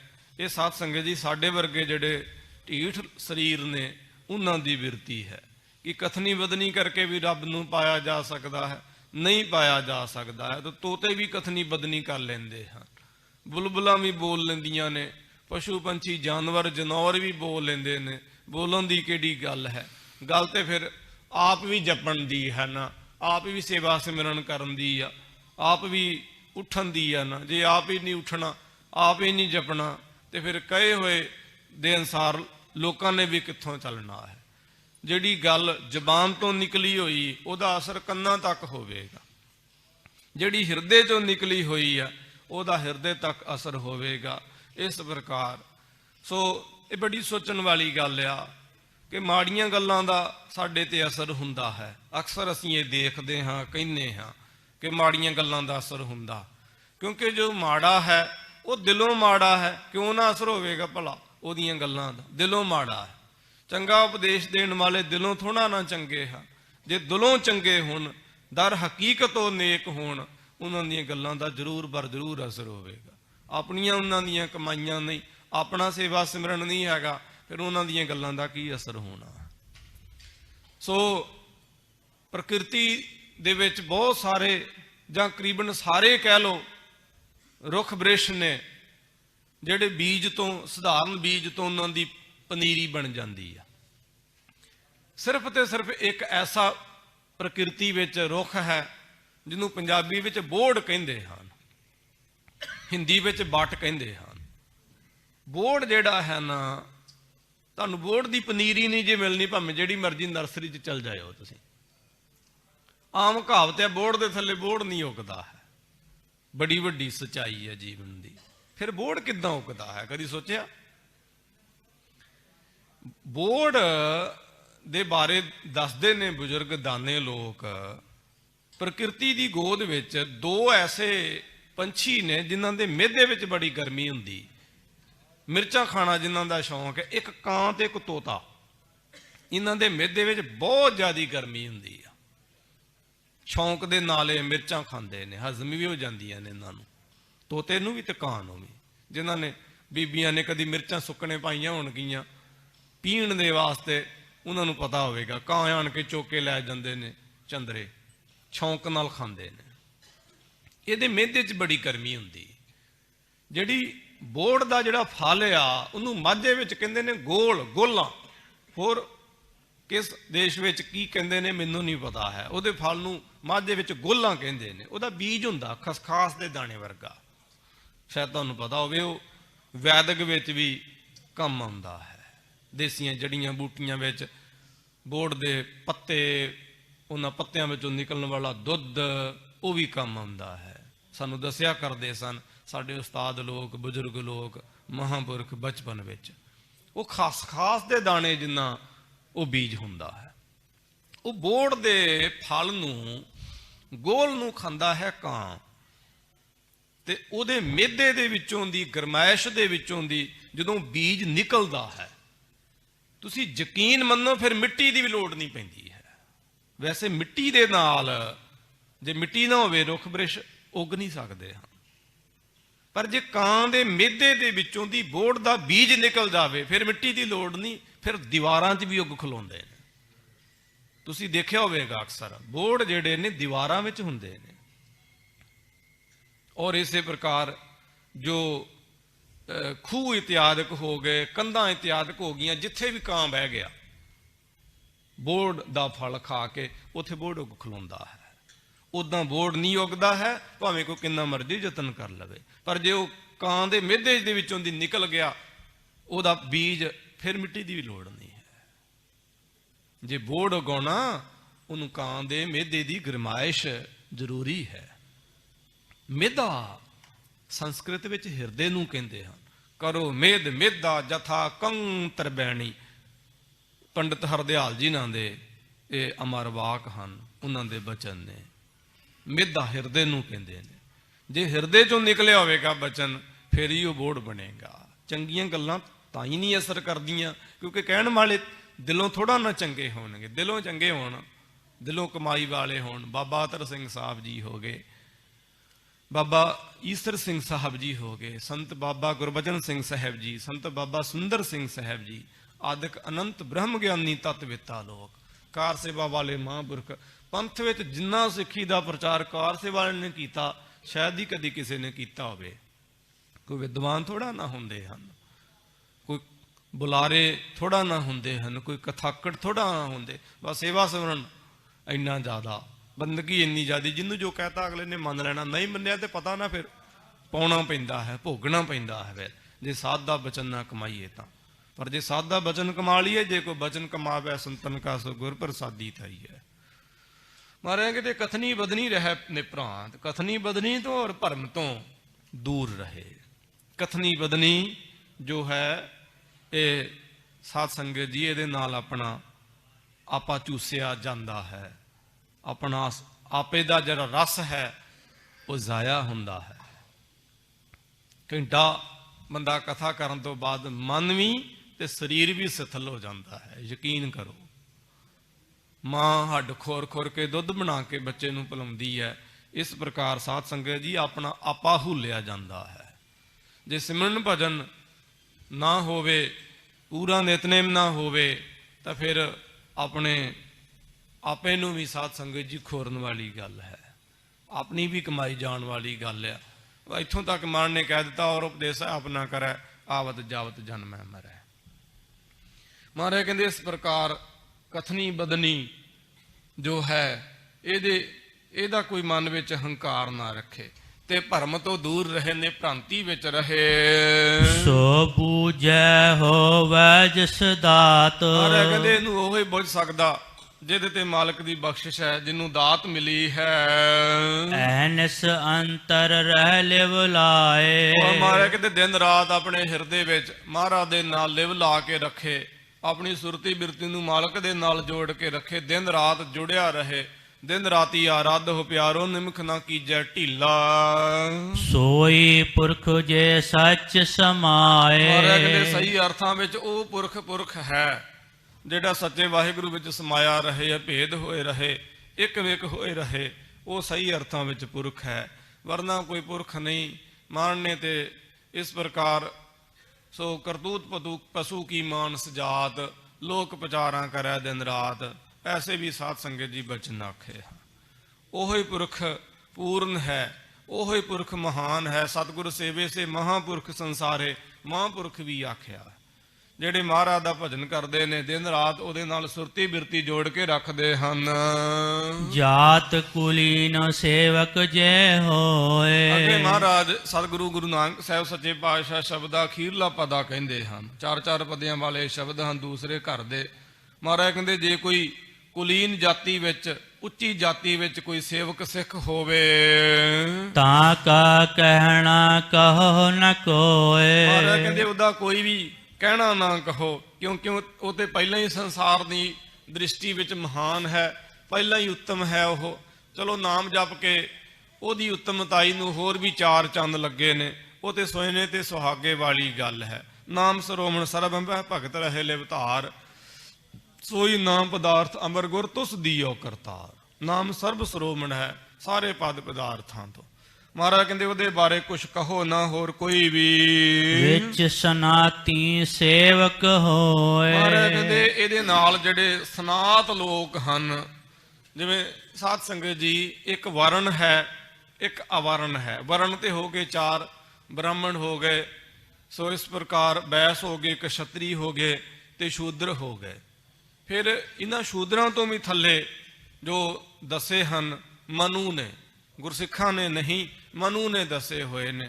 ਸੋ ਇਸ ਪ੍ਰਕਾਰ ਉਹਨੂੰ ਸਨਾਤ ਕਹਿੰਦੇ ਹਨ। ਨਾਨਕ ਨਾਵੈ ਬਾਝ ਸਨਾਤ, ਜਿਵੇਂ ਮਾਣ ਨੇ ਆਖਿਆ ਖਸਮ ਵਿਸਾਰੇ ਤੇ ਕਮਜਾਤ, ਨਾਨਕ ਨਾਵੈ ਬਾਝ ਸਨਾਤ। ਸੋ ਨੀਵਿਆਂ ਤੋਂ ਵੀ ਜੋ ਨੀਵੇਂ ਹਨ। ਸੋ ਇਸ ਪ੍ਰਕਾਰ ਮਹਾਰਾਜ ਕਹਿੰਦੇ ਜੇ ਕੋਈ ਉਹਨਾਂ ਵਿੱਚੋਂ ਵੀ ਹੋਵੇ, ਪਰ ਹੋਵੇ ਮਾਲਕ ਦਾ ਸੇਵਕ, ਭਾਉ ਭਗਤੀ ਵਾਲਾ ਹੋਵੇ ਤੇ ਸਿਮਰਨ ਵਾਲਾ ਹੋਵੇ, ਸਿਰਫ ਦਿਖਾਵੇ ਮਾਤਰ ਨਾ ਹੋਵੇ, ਤੇ ਲਾਹੇ ਲੈਣ ਵਾਲਾ ਨਾ ਹੋਵੇ ਵੀ ਮੈਂ ਫਲਾਣੇ ਸਮਾਜ ਵਿੱਚੋਂ ਜੁੜਿਆ ਹਾਂ ਤੇ ਮੈਨੂੰ ਜੀ ਲਾਹਾ ਦਿਓ, ਮੈਨੂੰ ਫਾਇਦਾ ਦਿਓ ਜੀ, ਮੇਰਾ ਕੁਛ ਬਣਾ ਦਿਓ, ਮੇਰਾ ਕੁਛ ਕਰ ਦਿਓ। ਇਸ ਤਰ੍ਹਾਂ ਦੀ ਬਿਰਤੀ ਦਾ ਸਾਧ ਸੰਗਤ ਜੀ ਪੰਥ ਵਿੱਚ ਕੋਈ ਮਾਇਨਾ ਨਹੀਂ ਹੈ। ਸਿੱਖੀ ਤੇ ਸਿਦਕ ਦੀ ਹੈ ਸਾਧ ਸੰਗਤ ਜੀ। ਇਹ ਸਿੱਖੀ ਉਹੋ ਹੀ ਕਮਾਵੇ ਜਿਹਨੇ ਛੋਡੇ ਮਾਇਆ ਕੇ ਲਾਹੇ ਵਾਲੀ ਗੱਲ ਹੈ, ਮਾਇਆ ਦੇ ਲਾਹੇ ਛੱਡ ਕੇ। ਇਹ ਦਸਤਾਰ ਜਿੱਥੇ ਸਿਰ ਦਾ ਤਾਜ ਹੈ, ਉੱਥੇ ਖੱਫਣ ਵੀ ਹੈ ਸ਼ਹੀਦਾਂ ਦਾ। ਆਪਣਾ ਆਪਾ ਵਾਰ ਕੇ, ਘਰ ਘਾਟ ਉਜਾੜ ਕੇ, ਜਾਨਾਂ ਹੂਲ ਕੇ, ਪਰਿਵਾਰ ਵਾਰ ਕੇ ਸਾਧ ਸੰਗਤ ਜੀ ਫਿਰ ਮਹਾਰਾਜ ਦੀ ਸਿੱਖੀ ਕਮਾਈ ਜਾਂਦੀ ਹੈ। ਗੱਲੀ ਬਾਤੀ ਮਾਇਆ ਦੇ ਲਾਹਿਆਂ ਦੇ ਨਾਲ ਥੋੜਾ ਨਾ ਕਿਤੇ ਸਿੱਖੀ ਕਮਾਈ ਜਾਵੇਗੀ, ਦੁਨੀਆ ਰਾਜੀ ਹੋ ਜਾਵੇਗੀ, ਦੀਨ ਹੱਥੋਂ ਜਾਂਦਾ ਰਹਿਣਾ ਹੈ। ਮਹਾਰਾਜ ਕਹਿੰਦੇ ਕੋਈ ਸੇਵਕ ਹੋਵੇ ਅੰਦਰੋਂ ਜੁੜਿਆ ਹੋਇਆ, ਸੁਰਤੀ ਬਿਰਤੀ ਕਰਕੇ ਮਹਾਨ ਹੋਵੇ। ਤੇ ਮਹਾਰਾਜ ਕਹਿੰਦੇ ਜੇ ਕੋਈ ਸਨਾਤੀ ਵਿੱਚ, ਬਿੰਦੀ ਦੇ ਨਾਲ ਇੱਥੇ ਮਹਾਰਾਜ ਨੇ ਸ਼ਬਦ ਆਖਿਆ, ਕੋਈ ਸਨਾਤ ਜਾਤ ਵਿੱਚ, ਨੀਵਿਆਂ ਤੋਂ ਵੀ ਨੀਵਿਆਂ ਦੇ ਵਿੱਚ ਕੋਈ ਉੱਚਾ ਸੇਵਕ ਹੋਵੇ, ਕਮਾਈ ਨਿਤਨੇਮ ਵਾਲਾ, ਨਾਨਕ ਪਣੀਆਂ ਪੈਰੈ ਸੋਏ। ਮਹਾਰਾਜ ਕਹਿੰਦੇ ਪਣੀਆਂ ਹਲੰਤ ਲਾ ਕੇ ਮਾਰਨੇ ਭਾਵ ਜੋੜਾ ਹੈ, ਜਿਹਨੂੰ ਮੌਜਾ ਕਹਿ ਦਿੰਦੇ ਨੇ, ਜੁੱਤੀ ਕਹਿ ਦਿੰਦੇ ਨੇ। ਮਹਾਰਾਜ ਕਹਿੰਦੇ ਮੇਰਾ ਚਮੜੇ ਦਾ ਉਹ ਜੋੜਾ ਪਹਿਨ ਲਵੇ, ਇੰਨਾ ਮਹਾਰਾਜ ਗੁਰੂ ਨਾਨਕ ਸਾਹਿਬ ਸੱਚੇ ਪਾਤਸ਼ਾਹ ਨੇ ਮਹੱਤਵ ਦਰਸਾਇਆ ਹੈ। ਜਿਵੇਂ ਭਾਈ ਗੁਰਦਾਸ ਜੀ ਸਾਹਿਬ ਜੀ ਨੇ ਆਖਿਆ, ਮੇਰੀ ਖੱਲੋਂ ਮੌਜੜੇ ਗੁਰਸਿੱਖ ਹੰਡਾਉਂਦੇ, ਮੇਰੀ ਖੱਲ ਉਤਾਰ ਕੇ ਤੇ ਮੌਜੜੇ ਬਣਾ ਕੇ, ਮੌਜੇ ਬਣਾ ਕੇ ਗੁਰਸਿੱਖਾਂ ਨੂੰ ਦੇ ਦਿਓ, ਮੇਰਾ ਕਿਤੇ ਚਮੜਾ ਹੀ ਕੰਮ ਆ ਜਾਵੇ, ਹੋਰ ਨਹੀਂ ਕੁਛ ਤਾਂ ਹੈ। ਇਸ ਪ੍ਰਕਾਰ ਜਗਤ ਗੁਰੂ ਗੁਰੂ ਨਾਨਕ ਸਾਹਿਬ ਸੱਚੇ ਪਾਤਸ਼ਾਹ ਮਹਾਰਾਜ ਨੇ ਬਾਬੇ ਮਰਦਾਨੇ ਦੇ ਤਾਈਂ ਆਪਣੇ ਪਾਸ ਘੱਟੋ ਘੱਟ 51 ਜਾਂ ਵੱਧ ਤੋਂ ਵੱਧ 54, ਕੁਝ ਵਿਦਵਾਨ 54, ਕੁਝ 51, ਚਲੋ ਘੱਟੋ ਘੱਟ 51 ਸਾਲ ਮੰਨ ਲਵੋ, ਜੇ 54 ਨਹੀਂ ਮੰਨਣੇ ਤਾਂ ਮਹਾਰਾਜ ਜੀ ਦੇ ਨਾਲ ਰਹੇ ਹਨ। ਮਾਂ ਨੇ ਆਪਣੀ ਬਾਣੀ ਵਿੱਚ ਵੀ ਉਹਨਾਂ ਨੂੰ ਸਾਧ ਸੰਗਤ ਜੀ ਨਾਮ ਤੇ ਜਗ੍ਹਾ ਦਿੱਤੀ ਹੈ, ਸਨਮਾਨ ਦਿੱਤਾ ਹੈ, ਭਾਈ ਕਹਿ ਕੇ ਨਿਵਾਜਿਆ ਕਰਦੇ ਸਨ। ਜਨਮ ਸਾਖੀ ਵਿੱਚ ਲਿਖਿਆ, ਬਾਬੇ ਨੇ ਆਖਿਆ ਸੀ, ਬਾਬਾ ਅਖੇ ਤੂੰ ਕਰਤਾਰ ਦਾ ਡੂਮ ਹੈ, ਮੈਂ ਤੇਰਾ। ਮਹਾਰਾਜ ਕਹਿੰਦੇ ਸੀਗੇ ਵੀ ਮੈਂ ਕਰਤਾਰ ਦਾ ਡੂਮ ਹਾਂ ਬੇਸ਼ੱਕ, ਪਰ ਤੂੰ ਮੇਰਾ ਡੂਮ ਨਹੀਂ, ਤੂੰ ਤੇ ਮੇਰਾ ਭਰਾਓ ਹੈ। ਇਹ ਬਦਨ ਕਹਿ ਕੇ ਮਾਨ ਨੇ ਨਿਵਾਜਿਆ, ਤਾਂ ਕਰਕੇ ਉਹਨਾਂ ਦੇ ਕੋਲ ਭਾਈ ਦੀ ਪਦਵੀ, ਜਿਹਦੇ ਅਰਥ ਭਰਾ ਹਨ। ਤੋ ਗਰੀਬ ਨਿਵਾਜ ਮਹਾਰਾਜ ਕਹਿੰਦੇ ਨੇ, ਜੇ ਕੋਈ ਸਨਾਤ ਵਿੱਚ ਵੀ ਹੋਵੇ, ਪਰ ਹੋਵੇ ਸੇਵਕ, ਕਮਾਈ ਸਿਮਰਨ ਭਜਨ ਵਾਲਾ, ਸਿਦਕ ਵਾਲਾ ਹੋਵੇ, ਕੁਰਬਾਨੀ ਵਾਲਾ ਹੋਵੇ, ਤੇ ਵੱਡਿਆਂ ਦੇ ਪਾਏ ਹੋਏ ਪੂਰਨਿਆਂ ਦੇ ਚੱਲਦਾ ਹੋਵੇ, ਪੰਥ ਪ੍ਰਸਤ ਹੋਵੇ, ਨਾਨਕ ਪਣੀਆਂ ਪਹਿਰੈ ਸੋਏ। ਮਹਾਰਾਜ ਕਹਿੰਦੇ, ਜੇ ਉਹਨੇ ਜੋੜਾ ਪਾਉਣਾ ਨਾ, ਜੁੱਤੀ ਪਾਉਣੀ ਆ, ਤੇ ਮੈਂ ਆਪਣਾ ਚਮੜਾ ਵੀ ਦੇ ਦਿਆਂ, ਉਹਦੇ ਤੋਂ ਸਦਕੇ ਜਾਵਾਂ, ਉਹਦੇ ਤੋਂ ਆਪਣਾ ਆਪਾ ਵਾਰਦੇ ਆ, ਆਪਣਾ ਹੂਲਦੇ ਆ, ਆਪਾ ਹੀ ਕੁਰਬਾਨ ਕਰਦੇ ਆ, ਨਿਸ਼ਾਵਰ ਕਰਦੇ ਆ, ਗਿਰਵਿਦਾ ਕਰਦੇ ਆ, ਗਿਰਵੀ ਧਰਦੇ ਆ, ਜੇ ਐਸਾ ਕੋਈ ਕਮਾਈ ਵਾਲਾ ਹੋਵੇ। ਇਹ ਮਹਾਰਾਜ ਨੇ ਗੁਰਬਾਣੀ ਦੀ ਲੜੀਵਾਰ ਵਿਚਾਰ ਕਥਾ ਰਾਹੀਂ ਸ਼ੁਭ ਸਿੱਖਿਆ, ਪਾਵਨ ਉਪਦੇਸ਼ ਸਾਡੇ ਤਾਈਂ ਆਖਿਆ। ਗੁਰੂ ਬਾਣੀ ਦੀ ਲੜੀਵਾਰ ਵਿਚਾਰ ਕਥਾ ਕਰਦੇ ਆ ਹੋਈ ਅਨੇਕ ਪ੍ਰਕਾਰ ਦੀ ਭੁੱਲ ਚੁੱਕ ਦੀ ਸ਼ਿਮਾ ਅੱਗੇ ਤੋਂ ਸਮਝ ਦੇਣੀ। ਲੇਖਾ ਗਣਤ ਨਾ ਛੋਟੀ ਹੈ, ਕਾਚੀ ਪੀਤ ਨਾ ਸੁਧ, ਜਿਸੇ ਬੁਝਾਏ ਨਾਨਕਾ ਤੇ ਗੁਰਮੁਖ ਨਿਰਮਲ ਬੁੱਧ। ਵਿੱਚ ਸਨਾਤੀ ਸੇਵਕ ਹੋਏ, ਨਾਨਕ ਕਹਿਣਾ ਕਹੋ ਨ ਕੋਏ। ਵਿੱਚ ਸਨਾਤੀ ਸੇਵਕ ਹੋਏ, ਨਾਨਕ ਪੜੀਆਂ ਪੈਰੈ ਸੋਏ। ਵਾਹਿਗੁਰੂ ਜੀ ਕਾ ਖਾਲਸਾ,